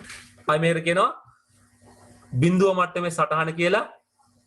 එහෙම නැත්නම් අපි කියනවා සන්දර්භ සටහන කියලා. ඔව් අපි දත්ත ලියද්දී අපේ ඊතලයේ උඩ යට දෙකම ලියවට කමක් නැහැ. හරිද? ඊතලයේ උඩ හෝ යට හෝ උඩට දෙකම කමක් නැහැ. කිසි ප්‍රශ්නයක් නැහැ. හරිද? ඉර උඩ හරි ඉර යට හරි ඉර උඩ සහ යට දෙකම මිශ්‍ර වෙන්න හරි ලියවට කමක් නැහැ. ඒක හොඳයි අනිත් එකත් මිශ්‍ර කරන්න එපා. දැන් අපි ලියන මේ අපි කියමු මේක දැන් පේජ් දෙකක් තියෙනවනේ. ඒතර පල්ලි පේජේ උඩ ලිව්වා ඊට පස්සේ යට ලිව්වා කමක් නැහැ. ඒක ප්‍රශ්නයක් නැහැ. If you look at this sentence is too long, you can write in a single line, just write in two lines. කෑල්ලක් උඩ කෑල්ලක් යට. එහෙම වලට කමක් නැහැ. කිසි ප්‍රශ්නයක් නැහැ එහෙම. ඒ ලොකු රූල් එකක් ඇප්ලයි වෙන්නේ නැහැ. මේක හරිනේ දැන් level 0 diagram එක. Now it will be okay. Context diagram. ඉතින් අපි උඩින් ලියනවා මේකනේ. උඩින් හරියට ලියනවා title එක. ඔය manager කියනකොට management කිව්වත් කමක් නැහැ. ඒක ප්‍රශ්නයක් නැහැ. manager හෝ management කමක් නැහැ. ඉතින් note ප්‍රශ්නේ දිනේ management කියලානේ නේ. ඒ නිසා management කියලා දාන්න. manager කිව්වත් ප්‍රශ්නයක් නැහැ. කළමනාකරණය කිව්වත් කමක් නැහැ. කළමනාකරුවා කිව්වත් කමක් නැහැ. ඉතින් ඇත්තටම අපිට දීප ප්‍රශ්නේ කළමනාකරණය කියලානේ. ඒ නිසා management කියලා දාන්න. ඒතර වඩා හොඳයි නේද? මම මේක අඳින්නේ මේ sample එකක්. මේ උත්තරේ නෙමෙයි. හරි? Right. අපි දැන් මොකටද? level 1 diagram අඳින්න. So what we are doing is we are exploiting this one. අපි දැන් කරන්නේ මොකද්ද? මේ diagram එක තවදුරටත් විහිදවන්නයි යන්නේ. මොකද අපි කරන්නේ? මම දැන් කියවනේ මේක අපි දැන් ගෙට උඩින් ඉඳන් බලන්න. අපිට වහලා පේන්නේ. දැන් අපි කරන්නේ මොකද්ද? මේ වහලා අයින් කළා ගේ ඇතුළ බලන්න. අපිට කාමර පේනවනේ. දැන් මේ කාමර පේද්දි මේ බාහිර තිබිච්ච ඒවා අඩු වෙනවද වැඩි වෙනවද? එහෙම වෙන්න පුළුවන්ද? අපි දැන් level 0 එකෙන් level 1 එකට එනකොට අපි level 0 එක තමයි expand කරන්නේ, වැඩි කරන්නේ. මෙතනදී අපි අර පිටින් දැකපු දේවල් අඩු වෙන්නත් බෑ, වැඩි වෙන්නත් බෑ. ඒ මොනවද දන්නවද? බාහිර භූතාර්ථ තුනයිනේ අපි අඳුරගත්තේ. තුන එහෙම තියෙන්න ඕනේ. අපි ඒ අතර ඉගෙන ගත්තා data flow 6ක් තියෙනවානේ. ඒ 6 එහෙම තියෙන්න ඕනේ.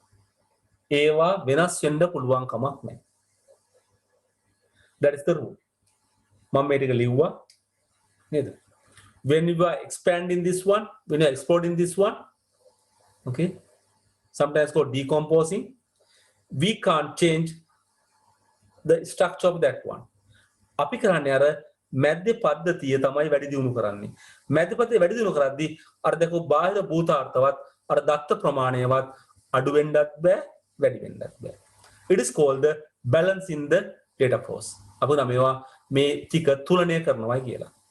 තුලනය කරනවා. It should be balanced. Whatever we identify level 0 diagram can't be changed in level 1 or level 2 or level 3, whatever level we go. එහෙනම් අපි දැන් මොකද කරන්නේ? අපි දැන් කරන්න යන්නේ level 1 එක අඳින්නයි යන්නේ. මෙතන මොකද කරන්නේ? අපි අඳුර ගන්නවා මේකට අවශ්‍ය සැකසුම් මොනවද තියෙන්නේ? ඒ සැකසුම් එක සම්බන්ධ දත්ත ගැලීම් මොනවද කියන්නේ? අපි දැන් බාහිර පුත අඳුරන්නේ තියෙන්නේ. ඒතර level 1 එක මොකද කරන්නේ? මේ පදිකන වැඩ ටික අඳුර ගන්නවා. process ටික අඳුර ගන්නවා. ඒ process එකත් එක්ක සම්බන්ධ දත්ත ටික අඳුර ගන්නවා. නේද? පුළුවන් අඳුර ගන්න. ඔය කරන process මොනවද? අපි ඒක ගෙදරට දෙමුනේ. අඳුර ගන්න ඕකේ තියෙන process ටික මොනවද කියලා මම එක උදාහරණයක් දෙන්නම්. මෙන්න එක උදාහරණයක් මම කරා මොනවද? Reserve clinic dates. සායන දින වෙන් කිරීම. නැත්නම් නේ ඒකනේ අපිට දෙන්නේ. දැන් ඕක හරහානේ appointment date දෙන්නේ. නේද? එහෙනම් මෙතන process එක ලියලා මේ ඉස්සරහ කොටුවේ ලියනවා මේ අවශ්‍ය කරන දත්ත මොනවද කියලා. නැත්නම් මේකත් එක්ක සම්බන්ධ දත්ත මොනවද කියලා අපි ලියනවා. ඔය ඉස්සරහ තිබ්බේකට. Likewise, you try to identify what are the process taken place now. අපි දැන් අඳුර ගන්නවා මොනවද මේක සිද්ධ වෙන ක්‍රියාකාරකම් සැකසුම් කියලා. ඒවත් එක්ක සම්බන්ධ දත්ත ටික මෙසරෙන් ලියනවා. පුරාණ ලියන්න. අපි අනිත් දවසේ ওই ටික බලලා ඔතනින් පස්සේ ඉතුරු ටික පුරවමු. මේකෙන් අපි හිතන මොකද්ද? level 1 diagram එක. අපි ඒ වගේ ඉස්සරහට යන්න පුළුවන්. සාමාන්‍යයෙන් ගොඩාක් සංකීර්ණ පද්ධතියක් આવොත් level 9ක් දක්වා යයි අපිට හම්බෙන පද්ධති 3 වෙනි level එකෙන් නැත්නම් 4 වෙනි එකෙන් නවතින. ඉතින් විභාගෙදී level 0 අඳිනලා තියෙනවා level 1 අඳිනලා තියෙනවා එච්චර අපිට ගන්න දැනට. ඉතින් level 1 කියන්නේ අපිට ඒ දක්වා යන්න පුළුවන් නම් ඇති. ඉතින් අපිට සමහර පද්ධතිවලදී level 2 දක්වා level 3 දක්වා යන්න පුළුවන්කම තියෙනවා. එහෙමනම් අපි අද මෙතන නතර කරමු. අපි ඊළඟ දවසේ ඊටු ටික සාකච්ඡා කරමු.